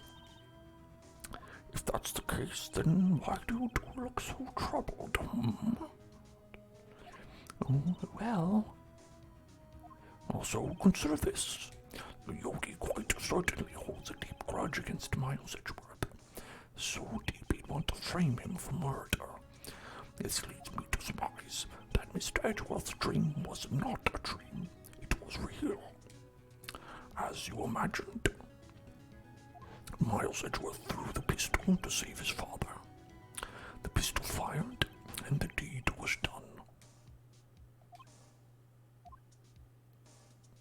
No, I don't believe it. Yogi was suspected of murder, and his career as a bailiff was irrevocably wrecked. Thus he sought revenge on Miles Edgeworth. It was his last chance, of course, with the statute of limitations so close. Gregory Edgeworth. What do you know about Edgeworth's father? He was a defense attorney without a peer. It sounds trite, but it's true. Well, he may have had one peer now that I think about it. Your mentor, Mia Fey. My sister? Gregory Edgeworth was very disapproving of Mr. Von Karma's techniques. That's no surprise. Von Karma's an extreme man. Forged testimonies and evidence are nothing to him. The result, he has a perfect win record in court. To beat him, Gregory Edgeworth tried to call attention to his methods. And? He lost, and died in despair, as it were. I see. When Gregory Edgeworth was killed, the police called on a spirit medium. That was your mother, Misty Fey.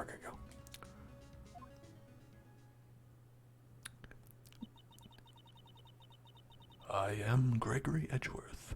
I have been killed. The one who shot me was the bailiff, Yanni Yogi. Yet Yogi was found innocent. That's when my mother left us. Everyone called her a fraud. That's right. Everyone thought she was, you see, myself included. What a fraud. Sure would be ashamed to have her as my mother. Yet, now that I think about it, it seems the one who lied was Gregory Edgeworth's ghost. Gregory Edgeworth must have known who shot him. I don't believe it. So you're saying he falsified his testimony? That Edgeworth's dad lied to protect his son? It's only a possibility, mind you, but a possibility nonetheless. I mean, I don't even know if ghosts can lie. I don't really know how it works. You're talking about ghosts here, right? Like, are we pretending that we know anything about it? Yeah, that's a good point. We don't really know a lot about it. Okay. Now, do we need to give you anything?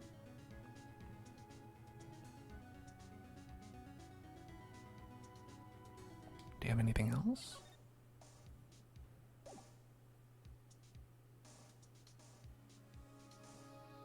I think we're okay. I think we can go to the criminal affairs department. Is that no?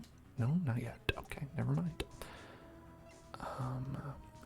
Is there something we gotta present? Oh yes, there is. Okay. This is it. The letter. Oh, so this is the letter. It does seem that Yogi was following this letter when he killed Hammond. But why kill Robert Hammond? Hammond was a skilled defense attorney, but he defended clients not for their sake, but for his own. Huh? His own sake? He never trusted his clients, that one. The only thing he trusted was his own ability. But he got his client found innocent, so why should it matter? Actually, my dear, it's quite different. He won that innocent verdict from no one but himself. Yogi was a free man, but socially, he was ruined. Huh? You'll understand soon enough. Wait. And what is it? This letter. I've seen this handwriting somewhere before. A long time ago. Whose handwriting was this? Do you have any idea who wrote this?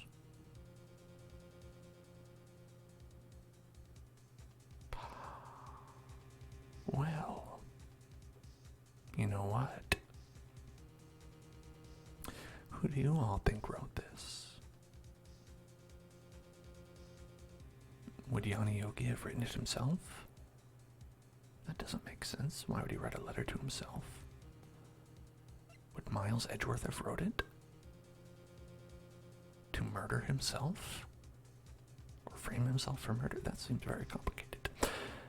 I'll be honest, that does actually seem like it could be a viable thing in some Phoenix Wright games. But not in this case. I think it was Manfred von Karma. Could it be Manfred von Karma? Von Karma? Why would he have something to do with this? Well, I'm not sure. Von Karma. Wait, you're right, my boy. This is Von Karma's handwriting, I'm sure of it. I used to see it all the time on court reports. What? But that means the one who told Mr. Yogi to kill was... Correct, Mr. Manfred von Karma himself. What does this mean, then? Why would von Karma want to frame Edgeworth? Is it because of the parrot? It's probably because of the parrot, right? Yeah. If it truly was von Karma who wrote this letter, then he would know the truth. He would know that Miles Edgeworth had accidentally killed his own father. He'll say as much tomorrow in court, I should think. He'll press the point until the court finds Miles Edgeworth guilty. Oh no. But how could von Karma know about Mr. Edgeworth's past like that? Even Mr. Edgeworth thought it was just a nightmare. That I do not know. Yet I do know that von Karma is both persistent and a perfectionist. He may be seeking to satisfy a grudge against Gregory Edgeworth by hurting his son. What do you mean? It was 15 years ago. Von Karma met Gregory Edgeworth in court, and von Karma did win, but he didn't make it through the trial unscarred. What happened in the trial between Edgeworth's dad and von Karma? Von Karma got the guilty verdict he wanted. He won the trial. But Gregory Edgeworth accused von Karma of faulty evidence. And though he lost the trial, Mr. Edgeworth's accusation stood. Faulty evidence? It was the only penalty von Karma has ever received in his career as a prosecutor. Some say he still has all those exclamation points at the top of his screen. Gregory Edgeworth dealt a blow to his perfect trial record. Wow. It must have been quite a shock for von Karma. He took a vacation for several months after that, you see. Vacation? Yes, an unusual event for the man. That was the first and the last vacation he's taken in his many years of prosecuting. Really? He doesn't take vacations? Gotta get that work-life balance in check. Like go to the sea or the mountains, or to see the mountains. Don't tell me he's never been to Europe. You have strange ideas about vacations, Maya. Also, he lives in Germany. In any case, that was the only time he took a vacation from work. I believe the penalty upset him quite a lot. Odd. If he wanted to keep a perfect record so badly, why would he take such a long vacation? He must have been really sad. What do we do, Nick? Von Karma's going to bring up DL6. You can bet on it. What if Mr. Edgeworth pleads guilty to DL6? I won't let him. Yes, Mr. Wright. I hate to say this, but even accidental murder is murder, you know. I know that. I just believe in Edgeworth's innocence. I can't believe he'd kill someone. But Nick, Mr. Edgeworth admits it himself. His father must have lied to protect him from beyond the grave. I don't care. I know he's not guilty. He's my boyfriend. Mr. Wright, you're letting love cloud your vision and your mind. If you say so, I suppose I should go check again. The police files might hold something of interest. Mr. Grossberg, thank you. Arigato. I can't promise anything. In fact, I think the chances of finding something are slim. I understand. And police materials. What could it be? Okay. Now, we go to here. One day left, Nick. No time to waste. Let's get going. No time to waste. Okay, yeah, that's right. The criminal affairs depth.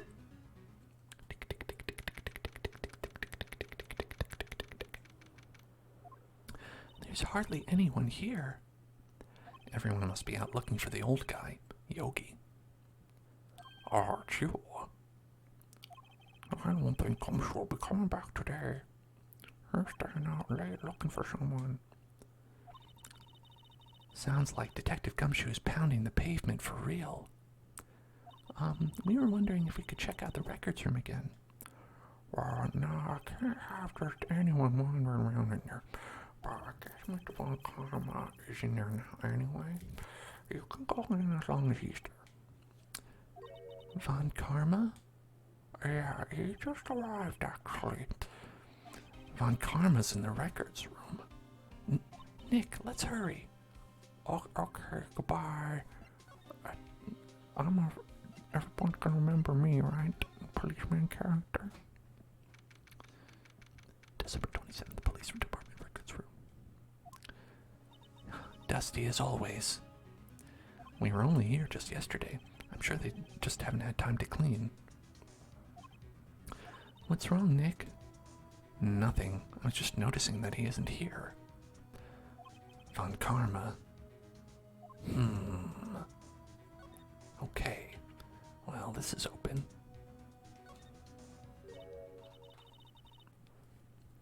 Huh? One of the drawers here is open. Someone must have been looking in it recently.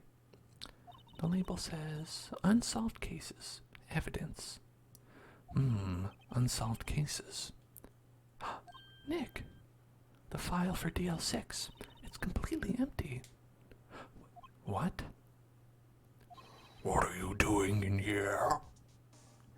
Eek. He looks so fucking scary. Von Karma. You. How do you know my name? What? Have we met? What are you saying? We see each other every day, don't we? We're Miles Edgeworth's defense team. Defense team, I beg your pardon, you see, I rarely remember defense attorneys. They are like bugs to me, needless things to be crushed. I can see how this guy was Edgeworth's mentor.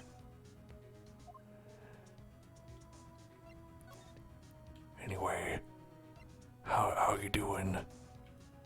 I'm doing pretty well. Everything's all right. You want to chat? Mr. Edgeworth was your student, right? A romanticist who could never shed that veneer of amateurism. Just like his father, always second rate. Mr. Von Karma, you had an axe to grind with Mr. Gregory Edgeworth, didn't you? Me, a grudge against a mere defense attorney? Why? Because he dealt a blow to your otherwise perfect perfect a trial record. That's not how you say that word. So you did. But what I don't get is, why did you take his son under your wing afterwards? The son of your most bitter rival? That, my dear attorney, is none of your business. Okay, fair. Tomorrow will be the last day of this trial, since we live in crime world. It's been a while since I've had a defense attorney last this long. Still, you will lose in the end. Miles Edgeworth will admit his own guilt. His guilt of 15 years ago, you mean?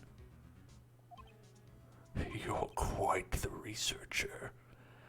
If you've done your homework so well, then certainly you must understand. You know what Miles Edgeworth will tell the court tomorrow. We were right. So Von Karma is going to bring up DL6 in court tomorrow. What are you gonna do about it? Okay. Present. I've got a letter that you made. Mr. Von Karma, have a look at this. This was you, wasn't it? You instructed Yanni Yogi to commit murder. Is that... Was I not supposed to do that? Yanni Yogi. How many years has it been since I've heard him called by that name? He is a fool. I told him to burn it after he read it. So you admit it. You wrote Mr. Yogi this letter. Yes, my dear defense attorney. You're a little young for this job, by the way. Thank you for taking the trouble to bring it to me.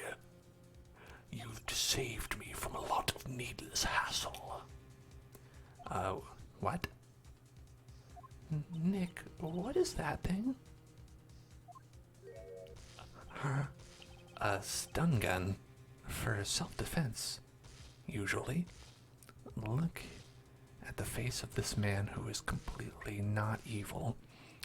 Look at the face that he's making at us right now. This is a man you can trust. Indeed, I am. 600,000 volts will course through your body like a dog touching an electric fence. That metaphor was not as eloquent as you thought it might be. I came up with it on the spot. 600,000. Oh, don't worry. People don't die from it. Usually. Now give me the letter. No. No. What are you... Nick, run. Ah, ouchies.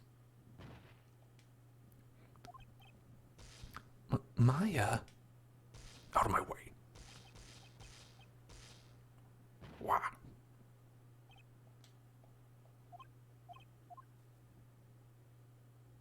Ugh, he got us. The letter's gone, of course. Rorb, I talked about the channel points earlier. They'll be back tomorrow for a subs-only stream. Not to worry. And he took the DL6 evidence. All of it. Back to having no clues. Wait. Maya jumped first. Maya, is she okay? Maya.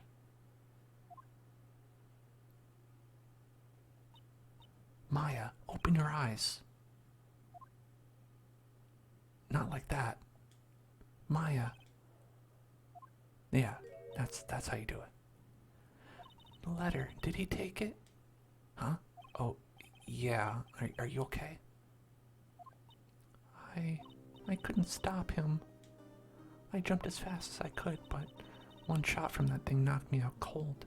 I thought I could take 600,000 million volts of electricity. I'm sorry. I'm so weak. I'm useless. I can't even get tased properly. I'm no good as a lawyer, a medium. I can't even call my sister. And now I'm not even a good meat shield. I wish I hadn't woken up at all. Maya. Grr. There has to be some way I can help her. I'd better do something about her self-confidence first. Huh? Maya. She's holding something. What is that? A bullet? DL6 incident, evidence number 7, taken from the heart of Gregory Edgeworth? I remember. Von Karma was holding this when Maya jumped him. I'll prove it to you, Maya. You're most definitely not useless. I'll prove it to you in court. Tomorrow. Not right now when you're upset. And it would help you. Phoenix has some learning to do about, well, you know, everything in life. He'll learn. He'll become a very good dad. Best dad, IMO. This is it. Terminator Judgment Day. Today, things are going to get settled at last. A lot of things. Wow. Oh, what's the big idea? Sorry, Nick. I only touched her shoulder. I guess the shock hasn't worn off from my run-in with the stun gun yesterday. Anyhow, today's the last day of the trial. Good luck, Nick. Yeah, thanks, Maya. Edgeworth is looking glum as always. I hope Von Karma doesn't push him too hard. Whoa! What are you doing? I'm sorry.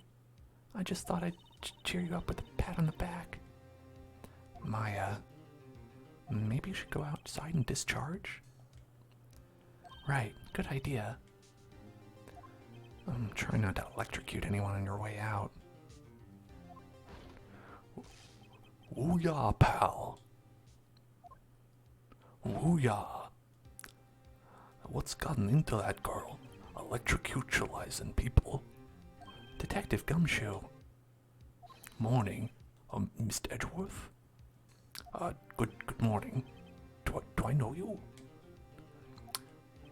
How'd it go, Detective? Have no fear. As promised, I've captured our runaway caretaker. I just brought him in. Took all night, pal. Thanks, Detective Gumshoe. You must be tired. Actually, after that shock I got on the way in, I feel pretty good. Yogi says he's forgotten his own name. But that has to be a lie.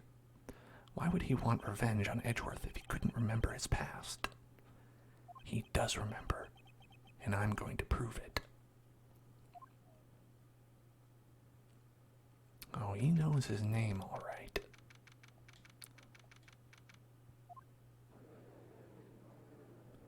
Pop. Court is now in session for the trial of Miles Edgeworth. The defense is ready, Your Honor. Huh. The prosecution is also ready. Right, very well. We have reached the final day of our proceedings in this trial. I ask that the prosecution submit decisive evidence. Understood. Come on, don't be awed into silence by every little thing he says. Very well, Mr. Von Karma, your opening statement.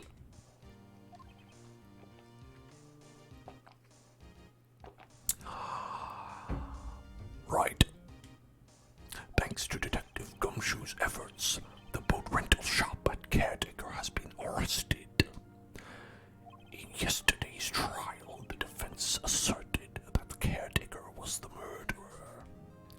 However, the Caretaker has yet to confirm this. I would like to ask the defense to cross-examine him as much as necessary. Please bring the witness into the courtroom.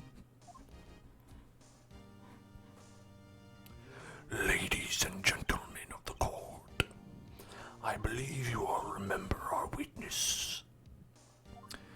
He lives in the boat rental shop on the lake from where he witnessed the incident. In addition, he has currently lost memory of his name and identity. Witness, why did you run away yesterday? Objection. The witness was not running away, as you now testify. I see. Very well, please begin your testimony. What are we all talking about? Why I left court? I'm really sorry about just leaving yesterday like I did. But I wasn't running away or nothing. I went to buy some food for Polly, see? I figured I got nothing to do with this incident anyhow. I'd need one of them motive things, right? And I don't got one. So my testimony yesterday stands as is. You know, one of them emotive thingers that I don't know about. Okay, well, let's begin the cross-examination, shall we? He has to know his name. Yanni Yogi. You're Yanni Yogi, and I'm gonna prove it. No, you won't. You're never gonna prove anything about me. I ain't got no name. Can't prove nothing. Okay. I'm really sorry. And I wasn't running away. I went to buy some food. And I figured I got nothing to do with it. You do. Thank you, Nat and one rat, for the hydration check.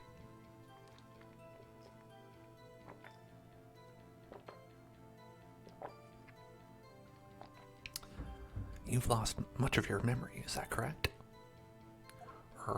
Yep, seems like it. Then how could you know that you didn't have anything to do with this incident? Or maybe you're lying about not having your memory, You know exactly who you are. Objection. The witness has testified quite clearly that he has no memory of who he is. If you claim he's lying, then show the court proof. Grr. How am I supposed to prove what's going on in that old codger's head? Didn't expect old codger. That's impossible. Humph. I'm glad you've come to your senses, Mr. Wright. Very well, witness. Please continue. I'd need one of them motive thingies, right? Do I have one?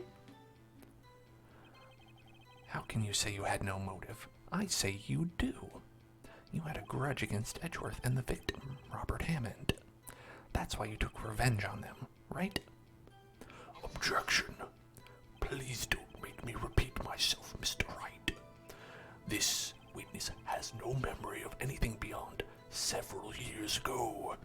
He can't hold a grudge. It's impossible. I have to prove he's lying about his memory. Otherwise, it's going to be this same thing over and over until the trial ends.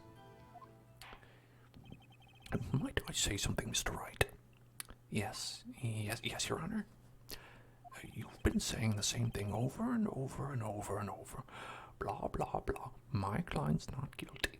Blah, blah, blah. Why do I have to be here? You've been calling the witness's memory of the past, or lack thereof, into question.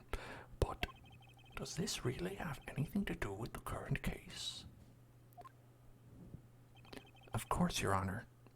The witness has said he has nothing to do with this case, and no motive. Both of these statements are lies.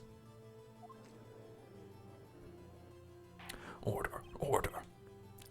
Mr. Wright, this is a serious problem with your there is a serious problem with your claim. Or are you saying you know who this witness is? Of course, Your Honor.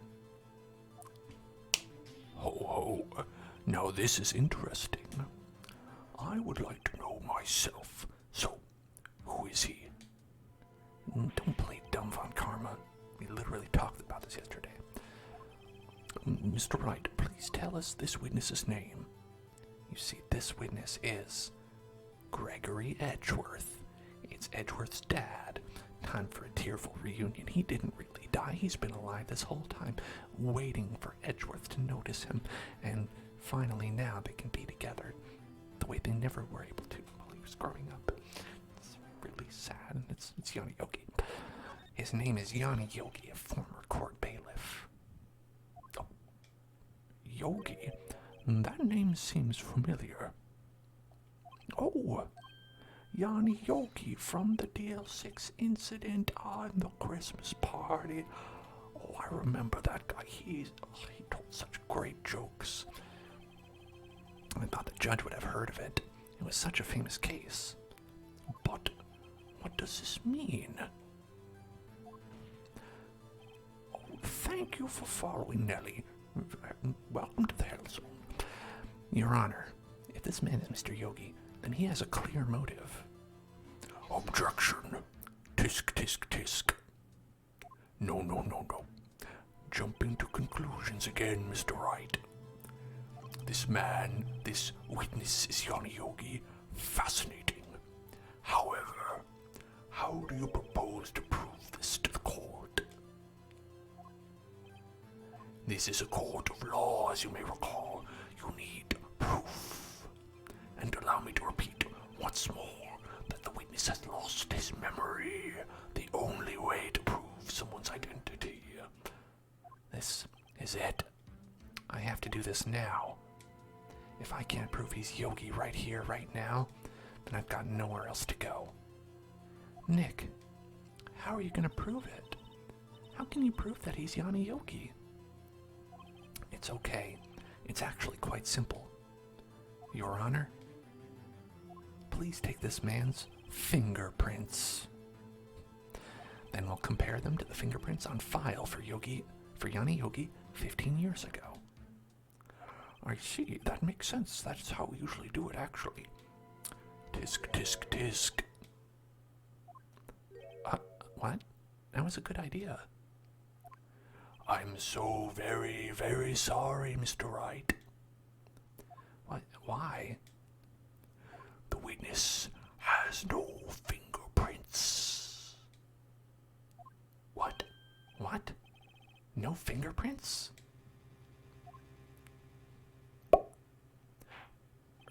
You see, before I worked as a caretaker, I worked at a chemical plant. I burned my fingers working with the stuff. Yup, all of them. All 10 fingers. It's weird. Just the fingers, too. You wouldn't believe it, but it's true.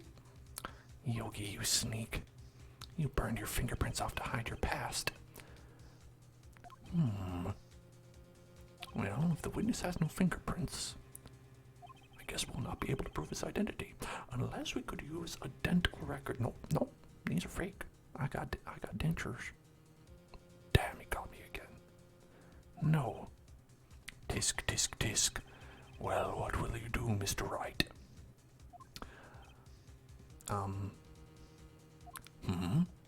It seems that the case has been decided. No. I know what happened. I know everything. I just can't prove it. But no, I can't let it end like this. I can't lose. There has to be another way. There is no one who can testify as to who this witness is. No one. Nick, what are we going to do? I didn't even consider that he might have erased his fingerprints. What do I do? Tisk, tisk, tisk. Well, Mr. Wright, perhaps you'd like to cross-examine the parrot for a little comic relief? Yeah, very funny. You're a sore winner, Von Karma. Wait a second. Here it is, folks. Cross-examine the parrot? What is it, Nick? You must have come up with a really good, smart person idea, right? No, you're not going to. Your Honor. The defense would like to take Mr. Von Karma up on his proposal. Take Mr. Von Karma up on my proposal. Exactly, Your Honor. I would like to cross-examine the witness's pet parrot. Just a screenshot. Boom, that's Phoenix Wright in general. In a nutshell. Puh.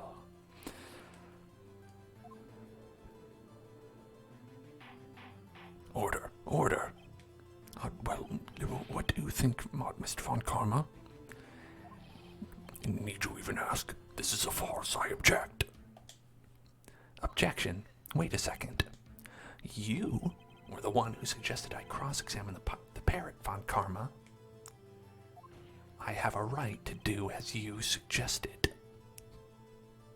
And nowhere in the rulebook does it say a parrot can't testify. Well, if you're so desperate, then please be my guest. Of course, should you go through with this, and nothing comes of it, then I hope you're ready for the consequences of, yes, card captured, bird law. Nick, this is crazy. You can't invoke bird law. Well, still want to go through with your little game? Hell yes. Hell yes, I do. Let the parrot take the stand. I will cross-examine her, Your Honor. This is the most ridiculous thing I have ever heard. Von Karma's rate every person's testimony, every piece of evidence, except the parrot. She's my last chance. The only thing less reliable than Larry Butts is a parrot. At least I think so. Bailiff, bring in the parrot. There it is, folks.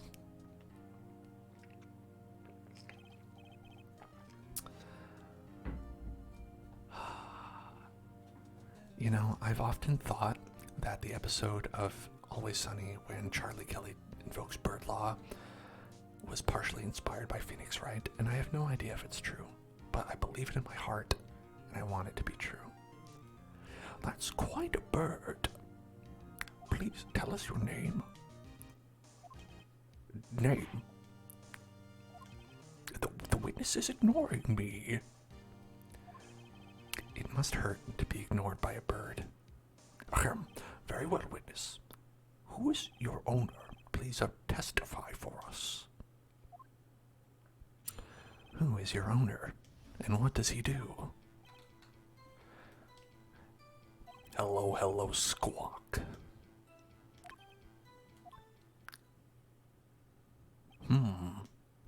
Certainly the most concise testimony we've had so far. Very well, begin your cross-examination. Right. What are you going to do, Nick? This was your last chance, you said so. I don't know. What do we do, Maya? Well, we're cross-examining the parrot. Hello.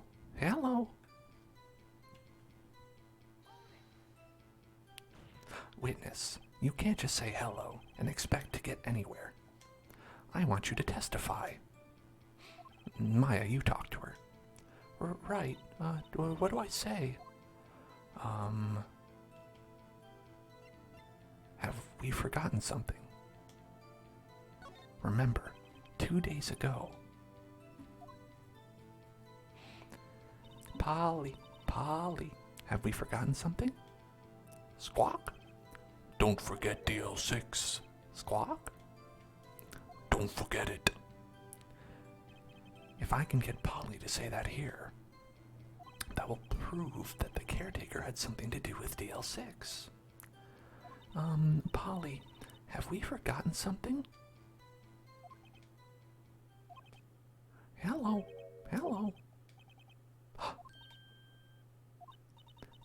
you're supposed to say? Forgot.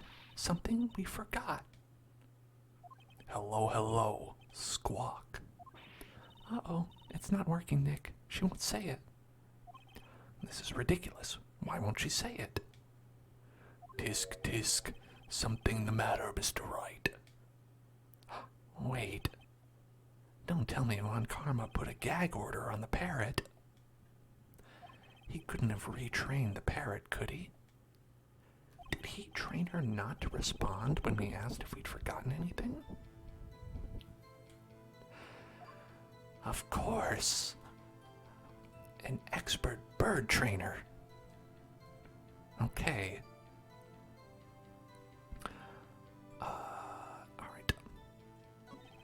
Press. Witness. What's up? Okay.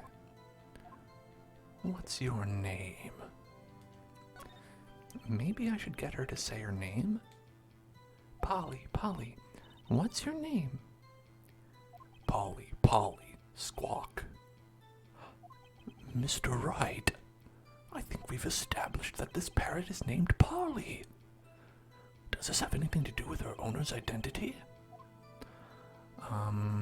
Yes. Yes. Fascinating. You claim the parrot's name will prove her owner's identity. Then show us this proof. Nick, don't you think you're taking the bluffing a little too far? Listen, we're not here to answer the question of who is the caretaker. We're here to prove that he is Yanni Yogi. All we have to do is tie the name Polly to Yogi. Your Honor, the proof that the parrot's name reveals the caretaker's identity is... So let's read our notes. Let's read it up. Case summary. Can I look into the camera and say, I'm Nick Cannon and I approve this message? No, I can't do that. Okay. Elevator, District Court. Air in elevator was oxygen depleted at time of incident. No clues found on the scene. Gregory Edgeworth, age 35, defense attorney. Trapped in elevator returning from a lost trial with son, Miles, age 9. One bullet found in heart. The murder weapon was fired twice. Yanni Yogi, age 37. Court bailiff, trapped with the Edgeworths. Memory loss due to oxygen deprivation. After his arrest, fiancée Polly Jenkins commits suicide. That's a bummer. But, also, Polly Jenkins. Polly Jenkins. Polly Jenkins. Polly Jenkins. Polly Jenkins. The DL6 case file? Objection. That's quite a large file you have there. Or are you just happy to see me? Which page is this proof on, then? Show us, or stop wasting our time.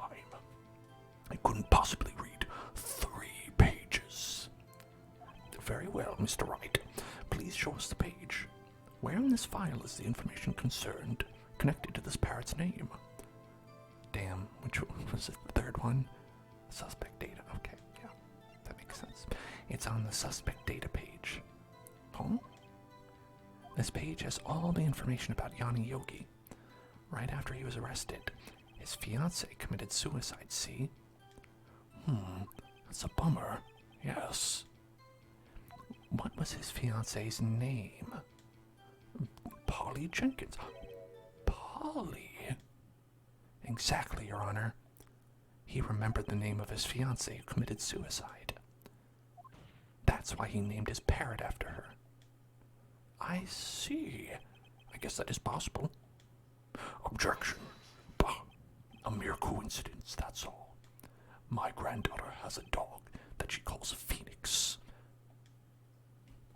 Well, Mr. Phoenix Wright, does that make you my granddaughter's fiancé?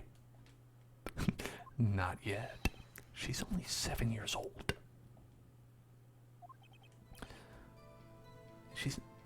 That's not...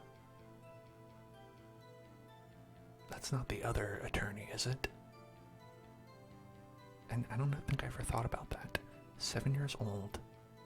That's too young to be her, right? For those who've seen the second game. Indeed. Alone it is a little weak for evidence in a murder trial. We would need some other corroborating evidence.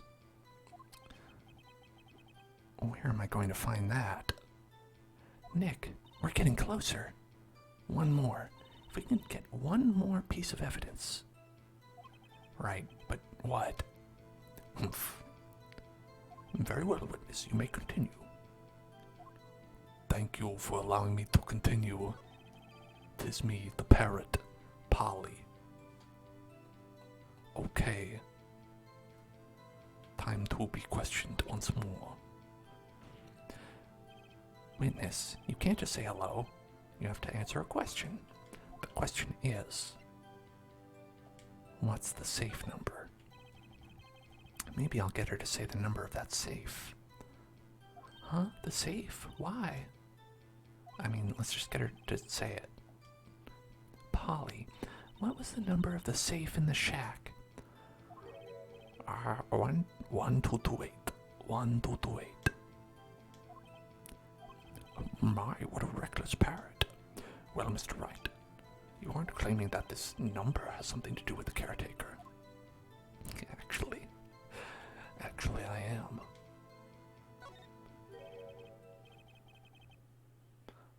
I never joke, and don't call me Shirley. Actually, it does. That's why I had her say it. Ah, ridiculous. How can the number to a safe tell us who the caretaker is? Show us your proof. What could possibly link this number to the caretaker's identity? Well, I mean, this one's actually not that hard. 1228, 1228, December 28th. The safe code is the date of the court case. I mean, maybe he should have used, like, his, ex-wife's, not ex, widow? Widow? I don't know. Her birthday or something, right? But no. Revenge is all he cares about. The DL6 case file. What is this obsession you have with that case? Seriously, like, let it go. I would never be concerned about a case from that long ago. Mr. Wright, where in this file is something related to that safe number? Case summary. It's on the case summary page. The case summary. I'm sorry, I'm still learning how to read. Specifically, the date on which the DL6 incident occurred. The date of the incident, December 28. Why, that's today's date, 15 years ago. And the number on that safe is 1228. Oh. He used the date of the DL6 incident as the number for his safe, Your Honor.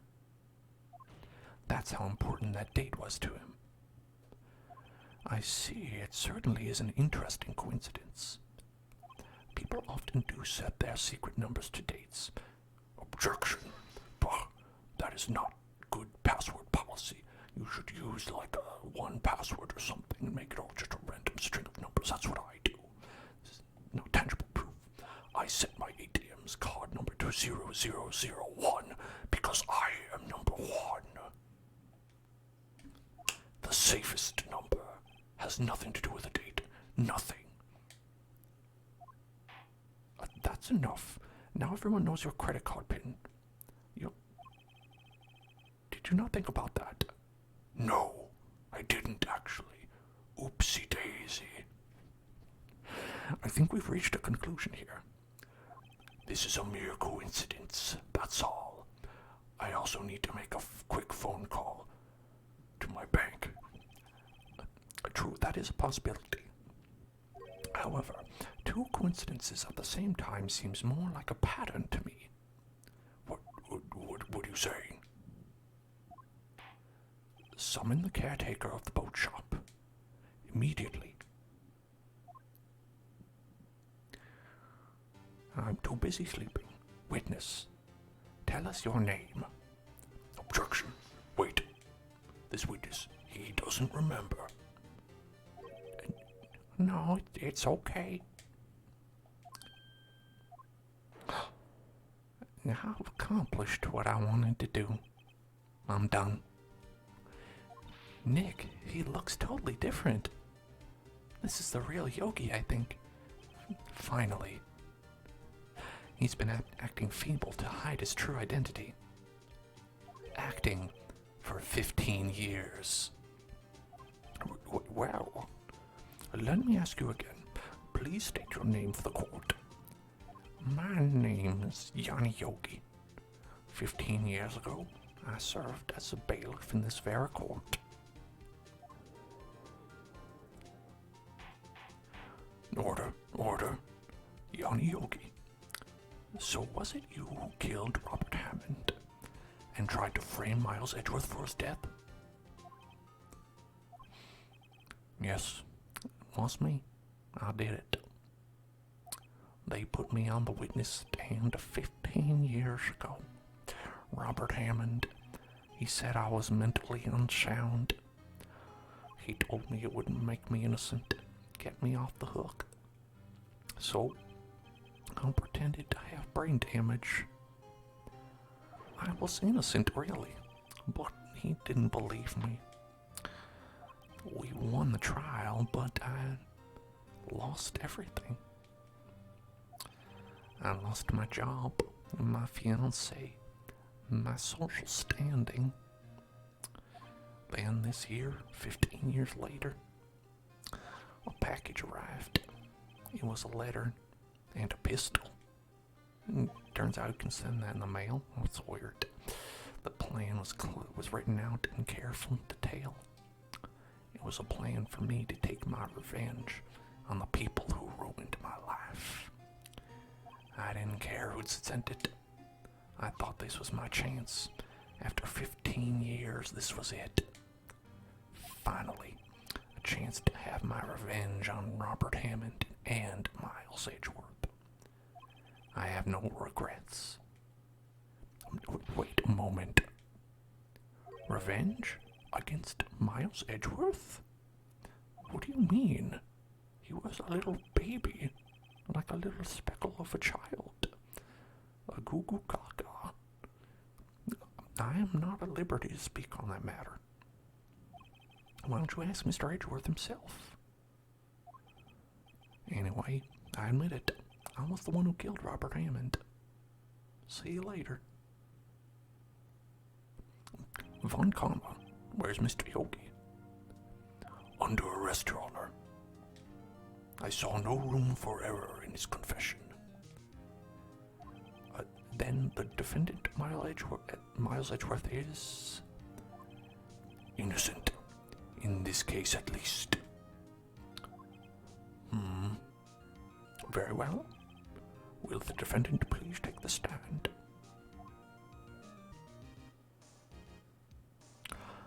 There are a few mysteries left unsolved. Still, you are cleared of suspicion for this particular case. So I would like to pass judgment on the murder of Mr. Robert Hammond. Any objections? I don't believe it. Why isn't Von Karma saying anything? Very well. This court finds the defendant, Mr. Miles Edgeworth, not guilty. Hooray. Good job.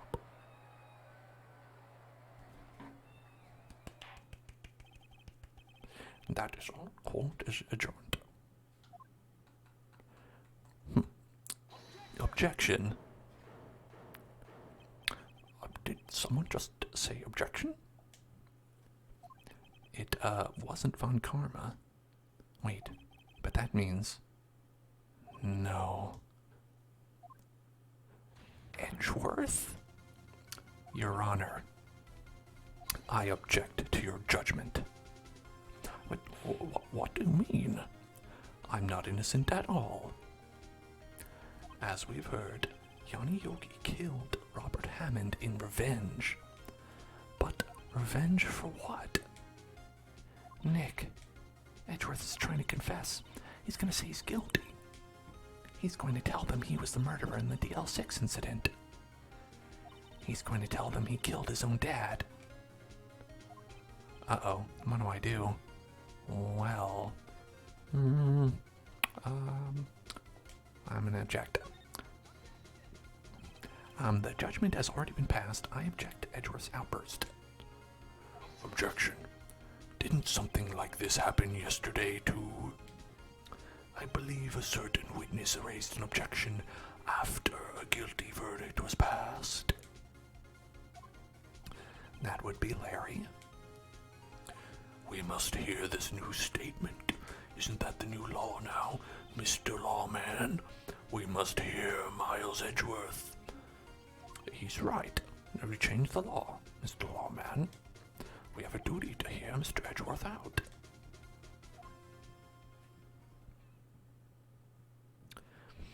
For 15 years, I've had a recurring dream. A nightmare. It's only a nightmare. That's what I told myself. But now I know. It wasn't a dream. Yanni Yogi wasn't the killer. You mean in the incident where your father died? From the distance of the shot, it wasn't suicide either. Everything was as clear as day. The murderer, the criminal in the DL6 incident, it was me.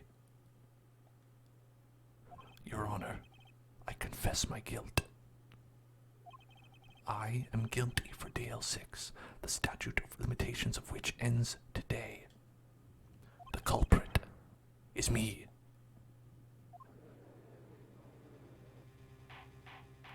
Order, order. This is certainly unexpected. The defendant, declared innocent, is confessing to a different crime. A crime for which the statute of limitations runs out today. I'm not really sure how I should deal with this. Bah, it's obvious. We hold a trial right here, right now. We tried this man for his crime of 15 years ago.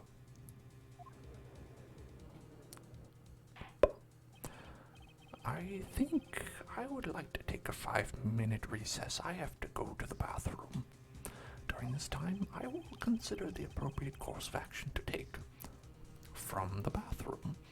Court is adjourned. Someone get this rope off. December 28th, 2:24 p.m. District Court, Defendant Lobby number 2. It's not even like early in the day. I'm sorry, Wright. I've just wasted all of your effort. Mr. Edgeworth, I just don't believe it, pal. I mean, you kill your dad. I didn't want to believe it myself, Detective. But it's the truth. I deserve to be punished like a bad boy. What? What did you say? Murder is murder, no matter what the consequences. This is crazy. Just crazy. Nick, what are you doing? Huh? Oh. I was just reading through the court record once more. I'm getting my case ready. Your case for what? Huh? Isn't it obvious? I'm going to prove that Miles Edgeworth is innocent. Oh, what are you talking about, pal? He just admitted to it. He confessed that he did it in court. I'm sorry, Edgeworth, but I don't believe your nightmare. What? It's just a dream. It's not real. The truth is right here in this court record. In any case, tighten your belts. The real fight is just beginning. I'll prove you're innocent. Trust me. But, right.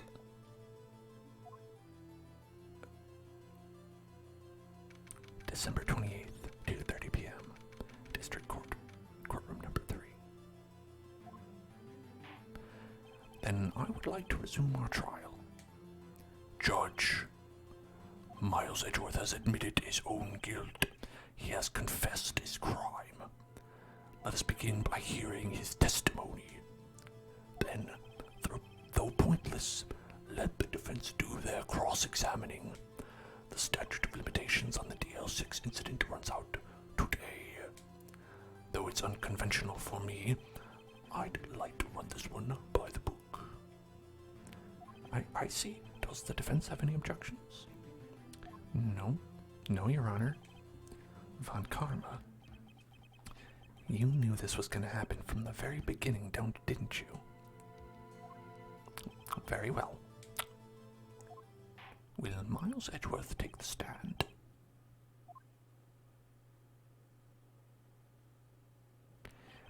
Will the witness state his name and profession?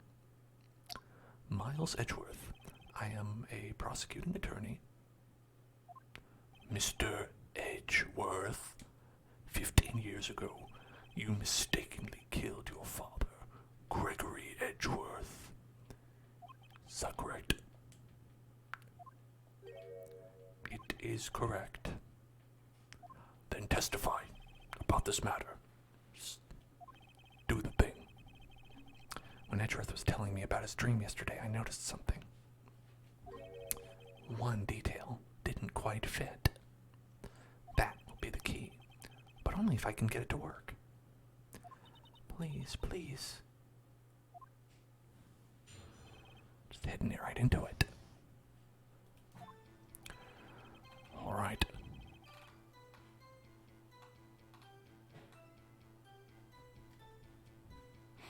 That day, I had gone to the courtroom to observe one of my father's trials.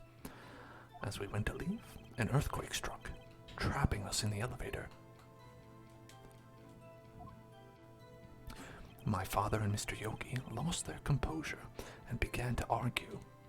Just then, something heavy fell at my feet.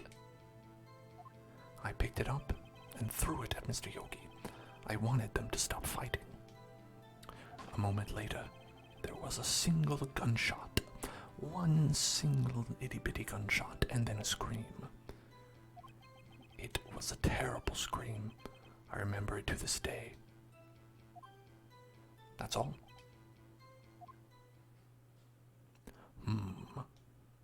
And until now, you thought that this memory was a dream?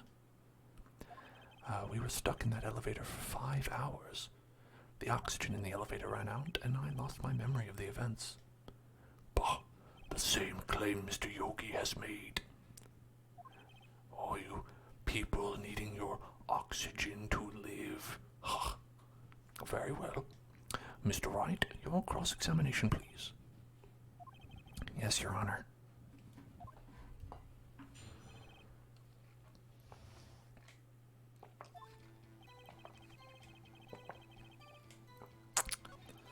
All right, now everyone, did you catch the subtle hint that I gave you as to what the little detail that was off was? You might not have picked up on it, but because that's just because I'm so subtle. Now, if the court will observe, he says what did you call it again? A single gunshot? You heard a single gunshot? Well, allow me to bring up the victim data.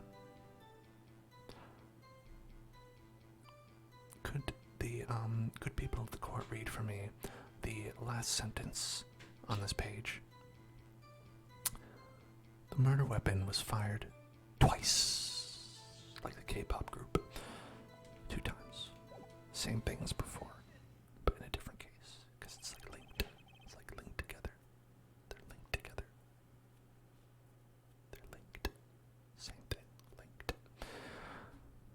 sure you only heard one gunshot, Larry? Yes, I'm sure of that. And never call me by that again, Wright. Or I'll kill you. I heard the shot and the scream. Then everything faded. I was unconscious until the rescuers came. I see. But that doesn't make sense. I love it when he does that face. Looks like such an asshole. Look at this file one more time. This plainly contradicts the witness's testimony. Objection. You do enjoy dragging out that file, don't you, Mr. Lawyer and his big files? I don't accept this evidence unless you can tell me what page it's on. What page contradicts Miles Edgeworth's testimony? Well then. Look at this victim data, and look at the victim data in this file. It says it quite plainly. The murder weapon was fired twice. Oh shit, I was hoping you couldn't read. Miles Edgeworth only heard one gunshot. Yet, the murder weapon was fired twice. The first shot was the accidental firing when the pistol was thrown.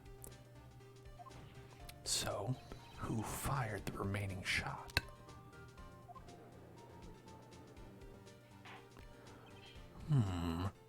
Was there perhaps another shooter who fired from that second shot? From the grassy knoll?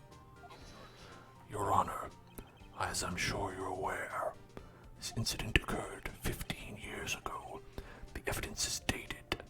The pistol did fire twice. However, we do not know when the second shot was fired. No, we don't know. It might have been fired the day before the incident. Maybe 10 days before. Maybe like a month before. There is no proof that the second shot had anything to do with this incident. What? I see. You do have a point, Mr. Wright. The murder weapon was fired twice, as we have heard. One of those shots was fired by the defendant, a boy at the time. Do you have any proof the other shot fired had something to do with the case? Oh, I do. I certainly do. Your Honor, I think I will be able to show you proof. What? Impossible. Now, Mr. Von Karma, save your surprise for after you've seen the evidence. Very well, Mr. Wright. Show us your proof. Do you have evidence that the second firing of the pistol is related to this incident? Now, we don't have a lot of proof related to this case at all, honestly. It's really just kind of like this stuff. Like this, basically. So, looking at what we have a bullet, we have the case file, we have this photograph. Now, look at this photograph. Do you think that there might be a second bullet somewhere? Could there be a possibility that a second bullet maybe made that bullet hole? The bullet hole was caused by a bullet? Look at this photograph. Every time I will make this joke because it makes me laugh. This is a photograph of the scene of the crime 15 years ago. I can see that the victim is lying there as Gregory Edgeworth. This proves that the murder weapon was fired twice at the time of the incident. This photo proves it. So let me get this straight. This photo proves 2 shots were fired? Where? Your Honor, please. Please get a clue. Show the judge in the contradiction in the photo. Okay? Just, what's this thing? Right? Just gotta... There we go.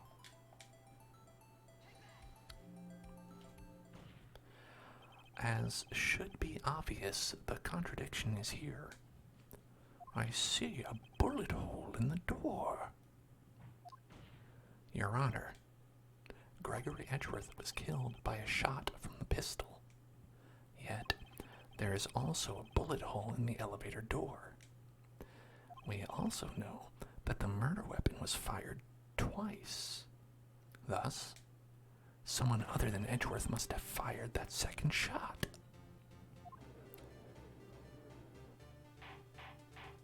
Order, order. Mr. Wright, what are you driving at?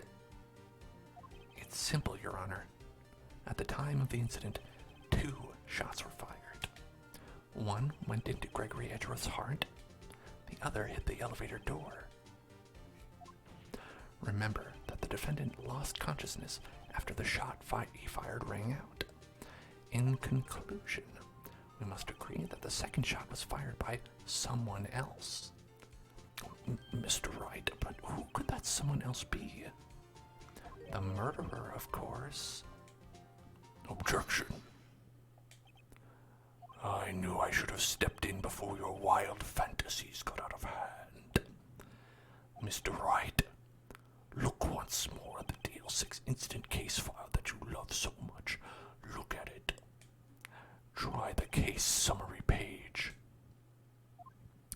The case summary, that's on page 1. Look what is written there. Not a single clue was found on the scene. If the pistol had indeed been fired 2 times, then the other bullet would have been discovered on the scene. He does have a point. That second bullet has never been found. Why? Because the second bullet does not exist. The bullet that claimed Gregory Edgeworth's life was the one fired by his own son. That is the truth of this matter. The whole truth. It was undoubtedly something else that made that bullet hole in the door. Oh no. Order. I will have order. Mr. Wright has proven one thing to us quite clearly, that the murder weapon was fired twice at the time of the incident. However, as Mr. Von Karma says, the second bullet fired was not found. It is highly unlikely that the police merely overlooked the second bullet. So all we have is the single bullet fired. I'm afraid I have to discount the defense's claim. Tisk, tisk, tisk. I praise the judge for his wisdom in this matter. Gah! How did this happen? I don't believe that the second bullet didn't exist. Was I wrong? Have I been wrong about this whole incident? What are you doing, Nick? Why aren't you raising an objection? I'm sorry, Maya. What? It looks like I was wrong. Nick, if the second bullet wasn't there, then my conjectures are all for nothing. No, but you said you'd do it, Nick. You said you'd get Edgeworth declared innocent. I'm sorry. It's just, when I saw the photograph, I thought 2 shots had been fired. I was so certain of it, I thought I'd won. I thought there was another person, someone else who fired the killing shot. But now, I was wrong to think it could be that simple. This case has stood unsolved for 15 years. Nick. Well, it seems we have finally cleared up this incident. Only 1 bullet was found at the scene of the crime. That shot was fired by Miles Edgeworth. Precisely. I would like to ask one thing of Miles Edgeworth before passing my verdict. Have you been paying attention to the trial so far, little boy? Yes, Your Honor. Please, don't disrespect me like this. Do you have any objections, or? No, I do not. So you killed your father, though that was not your intention? Yes, I did. Oh no. He's confessing. Very well. The statute of limitations on the murder of Gregory Edgeworth runs out today. Therefore, I must pronounce a verdict on the defendant today, right here. Right now. Indeed. Does anyone have any objections? I've been here before. Almost every case. It's just like my first day in court. There are so many things I know I should be saying, but my mind's gone blank. I can't find the words. Mr. Wright. I mean, of course we're going to object. Of course. Objection. Your Honor, I object. Tisk, tisk, tisk.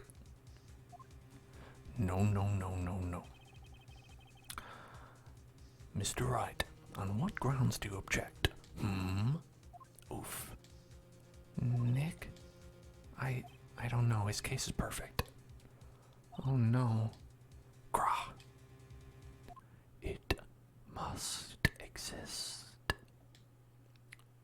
The second bullet.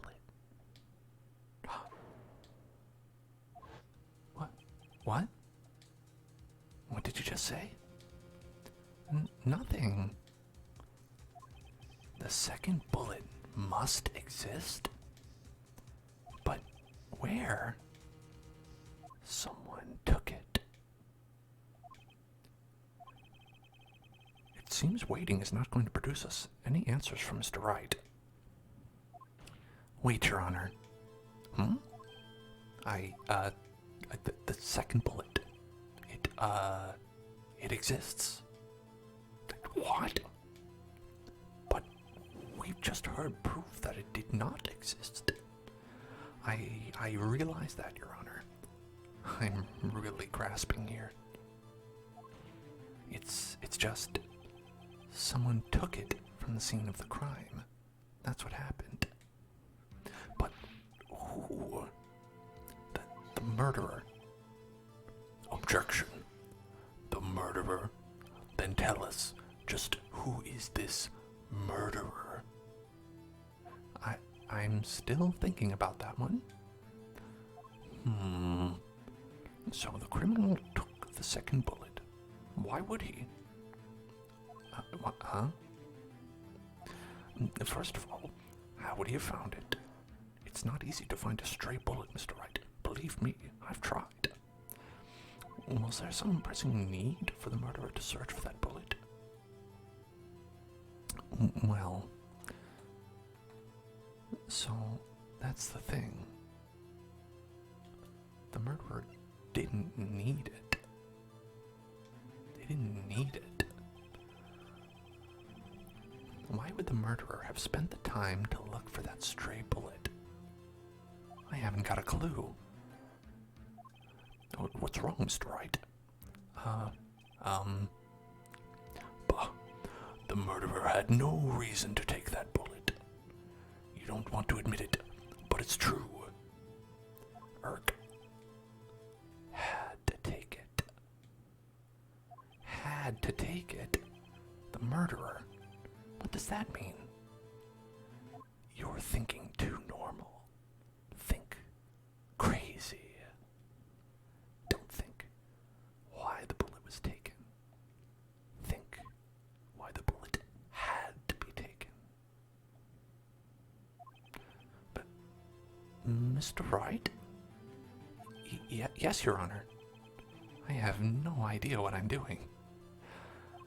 Well, the murderer had no intention of taking the bullet from the scene. But, the murderer had to take the bullet. He had to, Mr. Wright. What do you mean? Well, for instance, vis-a-vis, what? maybe the bullet, hit the murderer? The bullet hit the murderer. Just saying, for instance, while we're brainstorming here, no bad ideas, just... I mean, if it hit you, you would have to take it with you, wouldn't you? It's not like you could perform surgery right there. You know?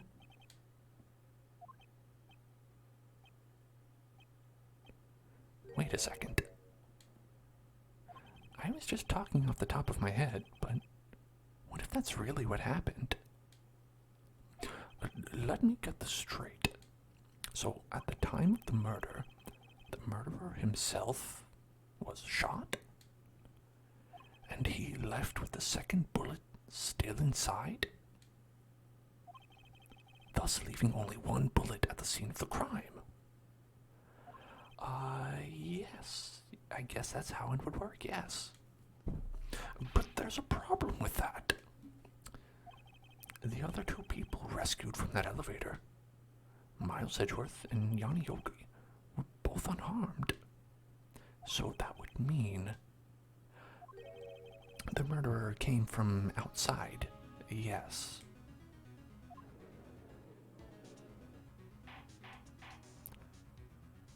Well, the two men fight inside the elevator. Trying to stop them, the boy picks up the pistol at his feet and throws it. The pistol discharges, and the bullet... Pachoo! The bullet goes through the elevator door and hits the murderer outside. Look, there's him right there. Proof. The boy loses consciousness. Then the murderer opens the elevator door and sees the men inside.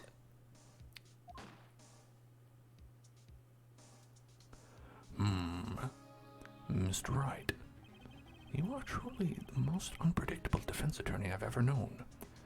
I can tell you're grasping, yet I cannot deny the possibility of what you say. Objection. What are you saying? Deny it. Deny it now. Do the denial. No one involved with the incident was wounded. There was no murderer.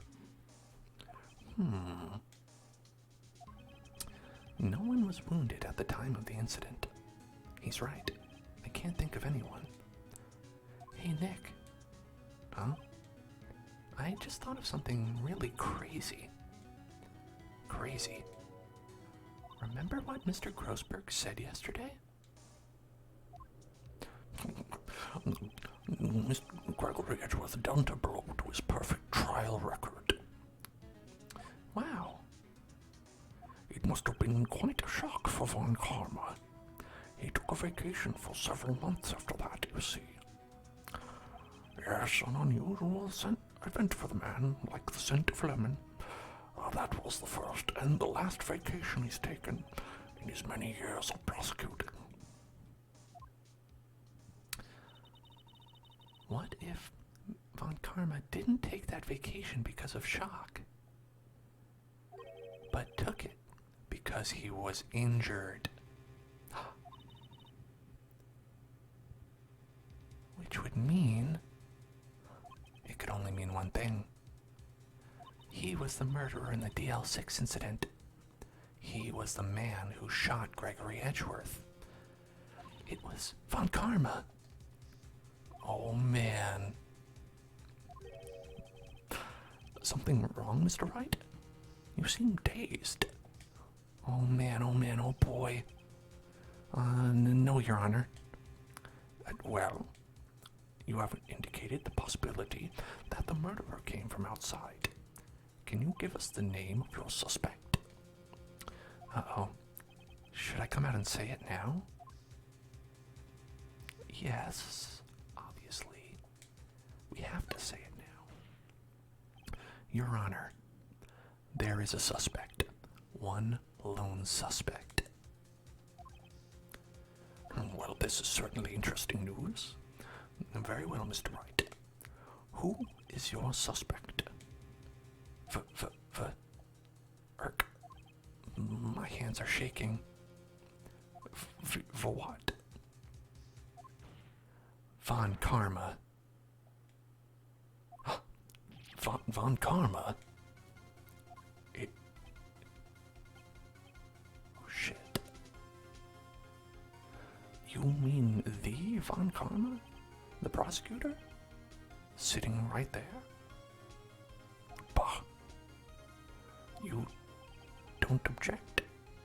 Humph. I see no need. Why honor this ridiculous outburst with my objection? He was just looking at the room and pointing at things and saying you're guilty. Because you took a vacation for several months starting the day after the incident. Yet you pride yourself on a perfect record. Why would you take such a long vacation without any reason?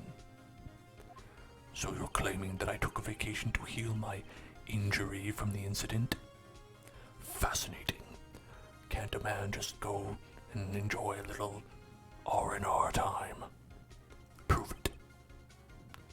I would have needed surgery, no? Where did I go under the knife at, Mr. Wright? Bring the doctor that operated on me. Have him testify. Irk. Nick, let's find out who his doctor is. It's no use. Edgeworth? I know Von Karma, perhaps too well. He's perfect. He wouldn't leave clues. He probably didn't undergo surgery. That would leave a doctor as a witness. Grr, nobody's that perfect. So what, Nick? Did Von Karma pull the bullet out by himself? That's insane. No, he couldn't have. You can't just pull bullets out of yourself. Wait. What does that mean? That bullet has to be somewhere. But where? Tisk, tisk, tisk. Well, Mr. Wright, can you produce evidence to prove that I was shot? It would be impossible. 15 years to just find the bullet. With the evidence we have, it would be impossible. But if there's one thing that Phoenix Wright is, it's impossible. Alright, Von Karma, I'll prove it. And I'll even use evidence. I know how you like it so much. You love it so much. Why don't you marry evidence? What? I would never marry evidence. The evidence that proves Von Karma was shot is... What is it, folks? Do you know? As I said, these are the only 3 pieces of evidence we have for the case. This bullet was from his heart, Gregory Edgeworth's heart. It couldn't possibly be that one. There's no bullet in this photograph. It's not going to be in the case file. They didn't find a bullet. We're at a loss. But we have evidence. What evidence do we have? How could we find the bullet? Well, if you look back here, you'll see we still have our metal detector. Thanks to Gumshoe's little present. We forgot to give it back, I guess. So we just have it in our pocket. This big metal detector. Just been holding it in our pocket. We're just like, how about this thing? Take this. Von Karma is perfect. He wouldn't risk surgery, leaving an evidence trail. So then, I ask, where is that bullet now? I think it unlikely that Von Karma performed surgery on himself. Oh, you don't mean... I do. There is the possibility that the bullet is still inside Von Karma. Is that even possible for all these years? Well, there's one way to find out. We could use this metal detector. Well, Von Karma, I'm gonna run this over you and see what we find. I'm just gonna, slap you in the face with this. Objection. No. I don't. I refuse. You refuse? But refusing this means you acknowledge that the bullet is still inside you?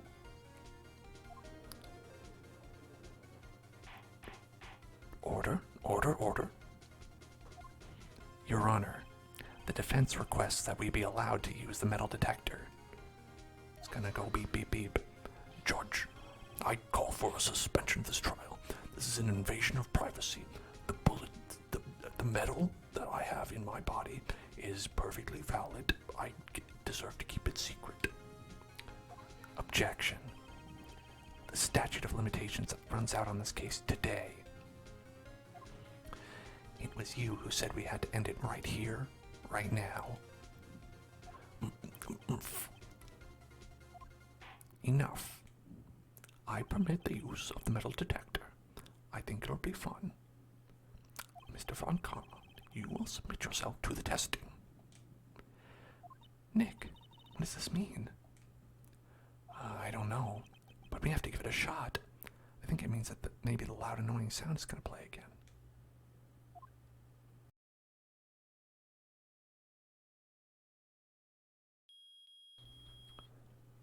Well, would you look at that? It did. It reacted. Something inside his right shoulder? The bullet. Mr. Von Karma? You. It was you. I was afraid this would happen. And so I remained silent. Indeed, there is a bullet in my shoulder. However, it has nothing to do with this incident, as it turns out. What? I was shot in the shoulder long before the DL6 incident. Weird coincidence, I know, but, the truth is stranger than fiction, I always say. Well, now we can have a laugh about this and go home, right, folks? I claim that the bullet in my shoulder has no relation to DL6. Wow, that's really hard to believe. But Mr. Von Karma, can you prove that? Prove? No. I have no obligation to prove anything. It is you who must prove something here, Mr. Wright. In crime world, not I. Mr. Wright, well, can you prove it? Can you prove that the bullet in Von Karma's shoulder was from DL6? Of course he can't. That's why I lied about that. I mean, that's why I mentioned it. I mean, that's why. Never mind. I'm gonna be quiet now. It's because you took you took all that evidence, and you stole that evidence, and you have it. And, No. With no proof, you cannot convict me of any crime. So sorry, Mr. Wright. I put all the evidence into the garbage can. No, I'm the one who's sorry, Mr. Von Karma. What? You were close. One day away from freedom. You see, I have proof. What? Who would have thought you would have dug your own grave trying to convict Edgeworth? I can link that bullet in your shoulder to the DL6 incident. And here is my final proof. Well, this one requires you to remember a little bit about the ballistic markings that we learned. the ballistic markings in this match the murder weapon's pistol from the last case. Remember? Right? And what did we find here? What is this little evidence that Maya, the self-proclaimed useless Maya, was able to wrench from that big scary evil man? The precious Maya was able to get this bullet that has ballistic markings related to the case. That's a bullet. Where did you get that? This is the bullet used in the DL6 incident. This was taken from the heart of the victim, Mr. Gregory Edgeworth. The bullet is preserved quite nicely with all the ballistic markings intact. Ballistic markings. I know what those are, but you explained it again. You may recall the term. It came up in the first trial 2 days ago. Ballistic markings are the fingerprints of a weapon. All bullets fired from the gun are marked with that weapon's unique pattern. By examining the markings, you can tell which weapon fired the bullet. It's quite accurate. We have 2 bullets in our possession. One, the bullet removed from Gregory Edgeworth's heart. The other, in Mr. Von Karma, is the bullet buried in your shoulder. Now you're sweating just like that one gif from Key and Peele. We could analyze both bullets. Then, if the markings matched, we would know that both bullets had been fired from the same gun. The very same pistol. In other words, the murder weapon that killed Gregory Edgeworth. Mr. Von Karma, you will let us remove the bullet from your shoulder. Then we'll compare the ballistic markings to those on this bullet. And solve this case once and for all. Well, Mr. Von Karma? Merg. Wog. Wara. Ooh. Warg. Ow. That scream. That really weird scream. I've heard that scream before. Wait, I know. Help. I can't breathe. Quiet. I said quiet. You're not making this any easier. Stop breathing my air. I'll stop you. Stop breathing my air. Get away. Get away from my father. Bang.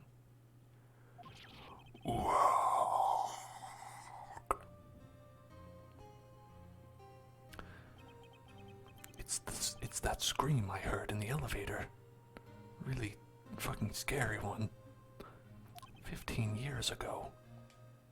Von Karma, it was you who screamed.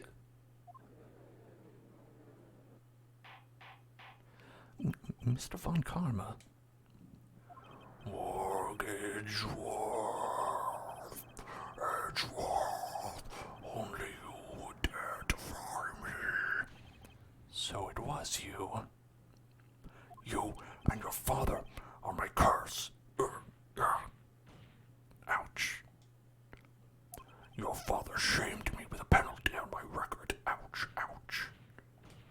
And you left a scar on my shoulder that would never fade. Ow, ow, it really hurt. I'll bury you. I'll bury you with my bare hands. Death, death, brain damage. 15 years earlier. Mr. Chief Prosecutor, I am sorry.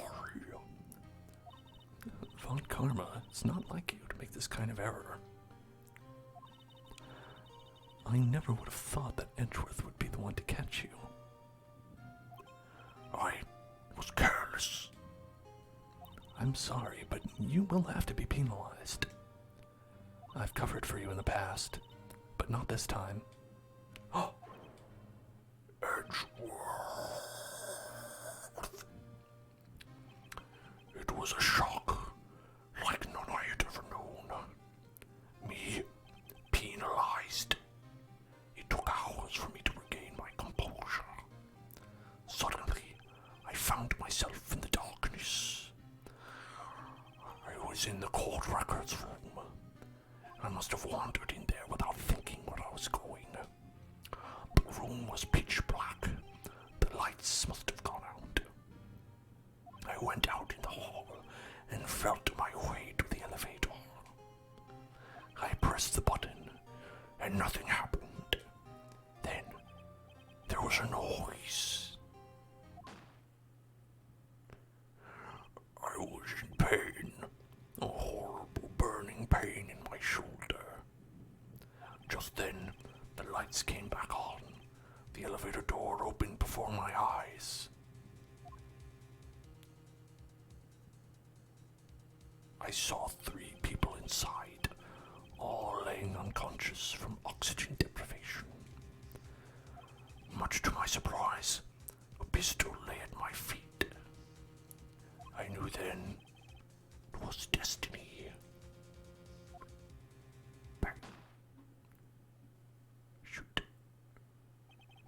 In his last moments, Gregory Edgeworth was still unconscious. He died, never knowing who had shot him. Later he spoke through a medium, blaming Mr. Yogi. He was fooled. His ghost was fooled. It was the perfect crime. I love to trick ghosts. A little ghost trick. Tisk, tisk, tisk. Who would have thought another man would have to come to open that elevator door? Judge. What? What are you doing? Do your job. Bring an end to this miserable charade. Now, end it. Very well. I mean, I guess so, if that's what you want. It appears that we've come a very long way to the end of this maze. 15 years later. Mr. Miles Edgeworth? Yes, Your Honor. You were innocent. You are innocent. As you said, it was all a nightmare. Yes, Your Honor. This court finds the defendant, Mr. Miles Edgeworth, not guilty. Second time today, double crimed. Double crimed. Double crimed. That is all. The court is adjourned. December 28th, 5:38 p.m. District Court, Defendant Lobby number 2. Phew. You almost had to go past 6 o'clock. That would have been a nightmare. Nick, we did it. Did you see his face? Von Karma looked even paler than usual. He's pretending to be all cool, but inside you crushed him, Nick. Crushed. I gotta say, I'm impressed. It was pretty close, though. I was sure we'd had it. I know, I was on the verge of tears the whole time myself. But now it's all just a good memory. So it's finally over, Edgeworth. Right. Yeah? I'm not sure how to say this. I know. Try, I love you. I see. I love you, right? Me too. I think you could have done better than that. Shut up, Maya. I'm not good at this sort of thing. It's my first time. You've got a lot to learn, Edgeworth. Dear. Whoop. There it is. Amazing, pal. You pulled through just like I knew you would. I'll never forget this. I owe you one, pal. And tonight, let's party. Dinner's on me. Yeah, my salary went down a bit this month, but who cares? See, Mr. Edgeworth, you should take a lesson from Detective Gumshoe. That's how you say thank you. I see. Ahem. Whoop. There it is. I feel foolish. Don't worry. Take it a little at a time. You'll get used to it. It's been 15 years since I've seen Edgeworth this unguarded. Hey, y'all.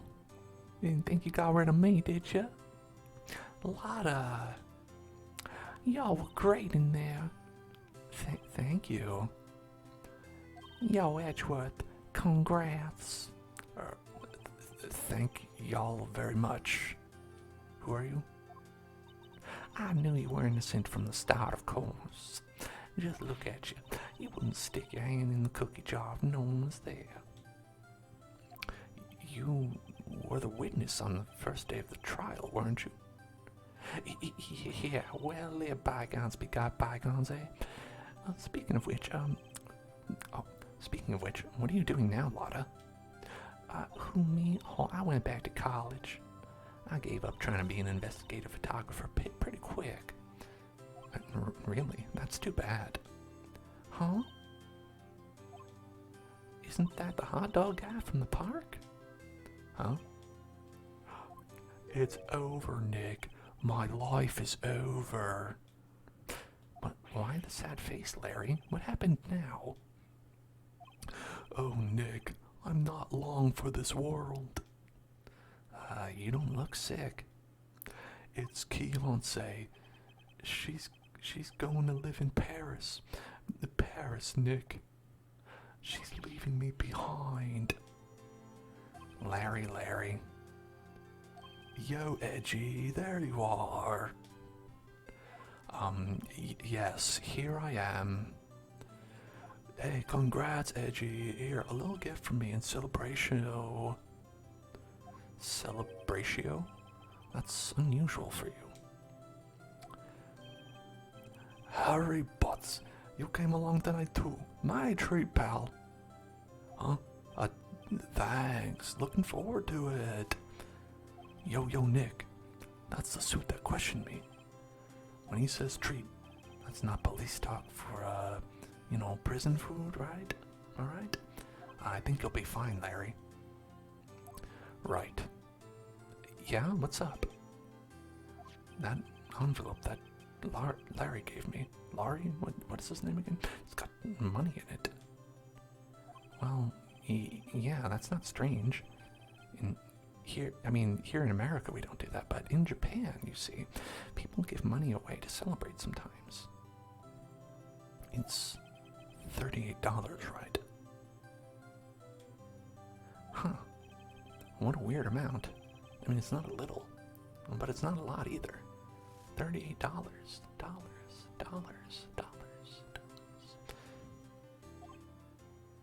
$38 exactly? Nick, wasn't that exactly the amount of lunch money that was stolen from Mr. Edgeworth in school? $38. No. Larry, it was you? What are you so surprised about, right? Huh? Larry was absent that day from school, right? Well, that doesn't automatically rule him out as a suspect. What? Think back to that day, 15 years ago. Larry took the day off, but he was bored. He came into school anyway. Then he saw the money lying there, and the rest is history. I never was good at history. Edgeworth, you didn't know, did you? I suspected. I just couldn't picture Larry protecting you like he did that day. Everyone else was saying you did it. The whole class was against you, remember? Yeah, too well. Right. You may not know this, but we used to have a saying back in school. When something smells, it's usually the butts. I know. Really, right? I'm surprised you didn't figure it out. Oh, well, this sure is an unexpected turn of events, eh? Edgeworth? You should have told me. Now, Nick, it was 15 years ago. Don't you think the statute of limitations has run out, Mr. Edgeworth? I'd say so, yes. Well, there you have it. Grr. Well, where does that leave me? I became a defense attorney because of what you two did. Well, I'd call you a goody two-shoes to the extreme. Yeah, and you get worked up too easily, too. Death. The death sentence for both of you. Well, okay. I have complicated feelings about corporal punishment, and, we could talk about it, but death for all of you. Man, if I only had known I would have become a prosecutor like that. The same goes for me, only the other way around. For the longest time, I thought that I might have killed my own father. I thought I might be a criminal. I became a prosecutor in part to punish myself. If I had known the truth, I might have become a defense attorney after all. Edgeworth. Wanna switch right? Hey y'all, line up, I'll take a photo. Oh, you're still here? Hey, photo time, let's go. Hey, and after that, dinner on me. I mean, it should be on Edgeworth probably, but on me. Detective Gumshoe took us out on the town that night. We celebrated Edgeworth's newfound freedom. Although, Edgeworth was still in detention. Sucks to be him.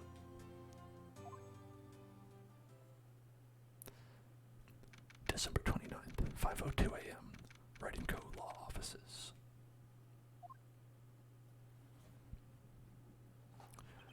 Wow, I went a little overboard yesterday. My head hurts. Huh? It's still only 5 o'clock. Maybe I should go back to sleep. What's this? A letter?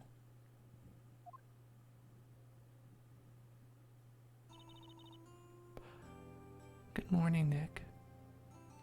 You were really impressive yesterday. Seeing you, it made me think about what I'm doing here. I'm a spirit medium, in training, of course. I wanted to help Mr. Edgeworth, too. I wanted to help you, but I couldn't. I was useless. So I've decided to go back to my training. I'll become a full-fledged spirit medium for starters. I couldn't say it to your face, so I left this letter. Goodbye, Nick. Oh, so sad. Wait, goodbye? What time is it? The first trains for the mountains have already left. To the station. The station. I guess I'm too late. Hey, Nick? Maya. So, you're leaving? Yeah. It's hard being a spirit medium who can't talk to spirits. And I think you'll do fine without me, Nick.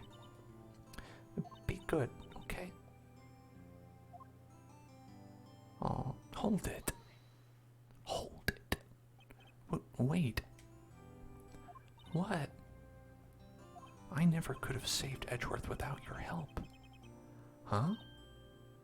On the last day of the trial, I heard her. I heard Mia's voice. You heard my sister? Yes, only her voice, but still. It was at the very end, when I thought we'd lost everything. Well, that's my sister for you. Detective Gumshoe helped and Mr. Grossberg, and even Larry. I'm the only one who couldn't help. I was useless, Nick. But you were the one who stopped Von Karma, Maya. Huh? I didn't do anything. All I did was wander around in a daze. Sorry, but I have evidence that you helped. Evidence? Oh yeah. Well, we're gonna show her some evidence to cheer her up. Maya, you know you got this. You know you got this bullet. You found that shit. You stole it. A bullet? Von Karma was convinced he had taken all of the evidence pertaining to DL6. But you were the one who rescued the last piece of evidence we needed. This was the bullet that put an end to Von Karma. And you were the one who gave it to me. Nick. Thanks, Maya. I couldn't have done it without you. I'll be back soon. Huh? I'm going to complete my training and come back. Okay, I'll be waiting. Of course you will. You can't run that office by yourself. You're hopeless. I mean, I don't know about that. Well, that's a terrible sound. So, bye. Bye.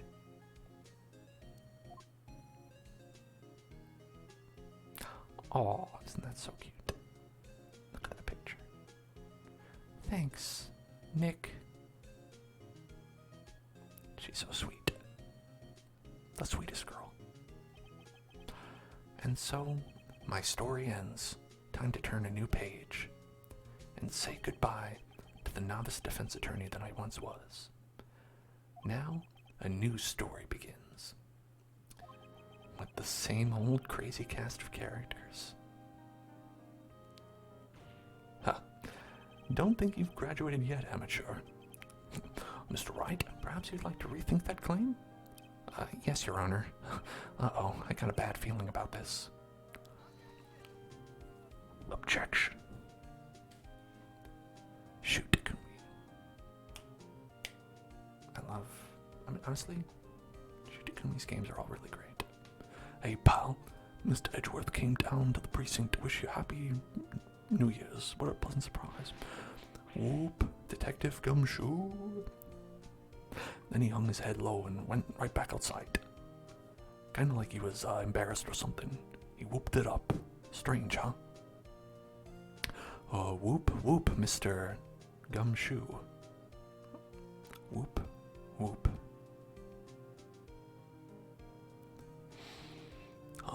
Nick? Nah, I haven't seen him lately. Who, me? I've been working in a cheese shop. That Missy's a nice lady, but not exactly what you'd call a something. She's in Hawaii right now, yeah.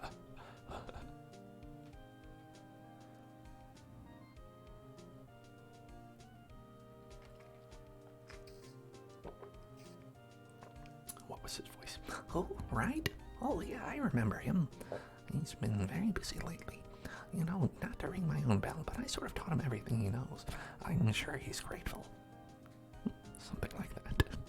It's the pop quiz at the end, for me.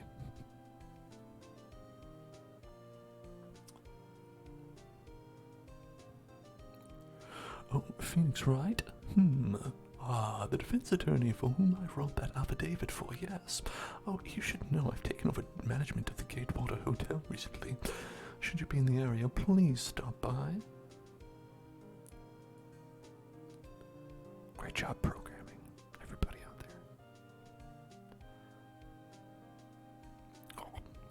Oh, it's you, Phoenix Wright? Oh, yes, me as understudy. I wonder how he's doing. I haven't seen him of late. All the days of my youth, like the scent of fresh lemon, you see. I don't know why he says that. Great music in this game. I know it's like very low bit rate, but it's great. I love it. Phoenix Wright, and I'm not buying it. You can't be a star with a name like Phoenix. Don't you know that? Putting it in DVD and box set things. No, the DVD is why they put everything else.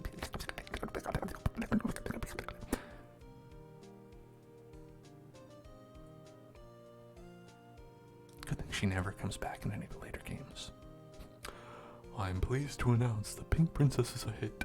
I sure owe that Mr. Wright a great deal. Oh, and I'm keeping my face out of the public eye till the show's over. Wouldn't want to ruin any kid's dreams, you know. That was a fun voice to do. That was like Eeyore for me. Oh yeah. He's great. Oh, I got a little letter from Maya. It sounds like she caught a cold standing under a waterfall. I wanted to visit, but didn't have time, so I sent her some Pink Princess trading cards. She says she can't buy them where she is. What kind of a place is she living at anyway? Fun note, her name is never revealed in the story. You only know that she's Penny because the title card that's there. Right, who's that? You want to talk? Let's talk about... I don't remember his name at all. You know, I talked to the studio the other day, and I saw her. The one that tied the Pink Princess suit? Ugh, what a dog. It was kind of a shock for my boy of tender age. No idea. But I don't feel bad about it. I don't feel bad for getting his name. Voice. Yeah, I remember, right? That lawyer guy. Homie, I've been training to become a paranormal photographer. You know that picture I took of everyone? Well, just behind them there's a ghost. For real. Now that's talent. I'm gonna be famous.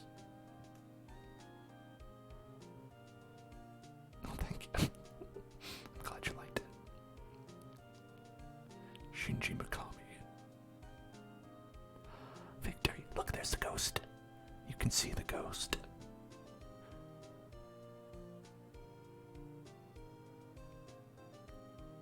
Capcom.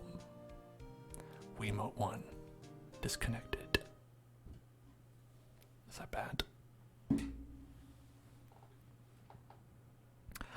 That was a lot of fun, everybody. Now, there is a DLC case. Should we do it or not? Not today, obviously. This is it for today. But honestly, that is one of my favorite games of all time. Definitely, I should say one of my favorite stories in a game of all time. Is the gameplay. My favorite of all time. Maybe a little bit rough, but it's a lot of fun, and I could say, honestly, maybe watching a Let's Play of this game is sometimes all you need. But I really liked the parts in this game where you like some of the big twists and coming up with it yourself and presenting the evidence, and like, you know, there are times when it's like, oh, you've got to present this specific thing and it doesn't really work out, but the times when it does work out, they feel like really good. Honestly, like I'll like still like get like goosebumps thinking about like when I like made the realization for the first time. I was like, oh shit, you know, like, oh, it was murder in self-defense, you know. Yeah, going through the testimonies is pretty annoying. Like, knowing exactly what you have to press it can be a real pain. And let me tell you, if I had not played the game before and had a little bit of assistance from this guide, maybe it would have been twice as long. We may have had 2 or 3 more sessions just doing these cases. But I wanted to keep it a little bit more short for people who didn't want to watch me just fumble around. But that's fun too.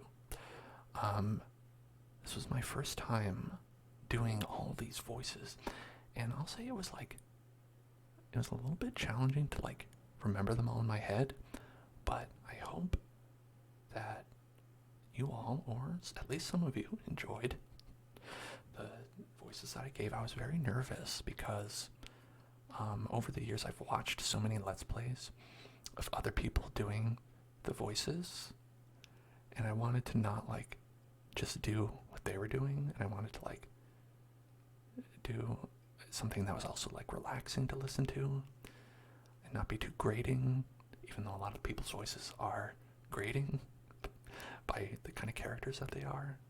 So I hope it was relaxing. I hope you liked the voices. And if you did watch the whole time, really, thank you a lot. It means a lot to me that you watched Phoenix Wright. This is a game, like, literally, if I have friends who haven't played it, I will make them play it. So, now you are those friends. You are all those friends who I've forced to watch at gunpoint, just like Manfred von Karma. Sticking a gun up and saying, You will watch this right now. What? Watch, let's play at least. It only takes a couple hours. You can get through it. And we won't go and do the second one, at least not right away. I am definitely going to wait for a while, maybe a long while, until I see like if people liked it, if people request it. So if this is something you'd like to see more of in the future, absolutely let me know. Say so and be like, hey, at Phoenix Wright Ace Attorney, I love that. Because honestly, like comments like that are 97% of why I decide to do things in the future. When people are like, hey, this thing you did, I like that. I'll like be like, okay, I'm going to try to do that in the future if I can. So definitely holler at your boy, because I'll be listening. I'm always listening. Okay. Good night, everybody. I had a really nice time doing this for you, and maybe I'll see you again one day with this voice of Phoenix Wright. And for everybody else, I'm going to be back tomorrow. We're going to be doing an Omori stream, and the day after that, we're going to be playing Elden Ring ASMR. And maybe next week, we'll be doing the DLC. I'll have to see if I can get that on the Wii, because this is not a real Wii. We'll see. Good night. Good night. Good night, everybody.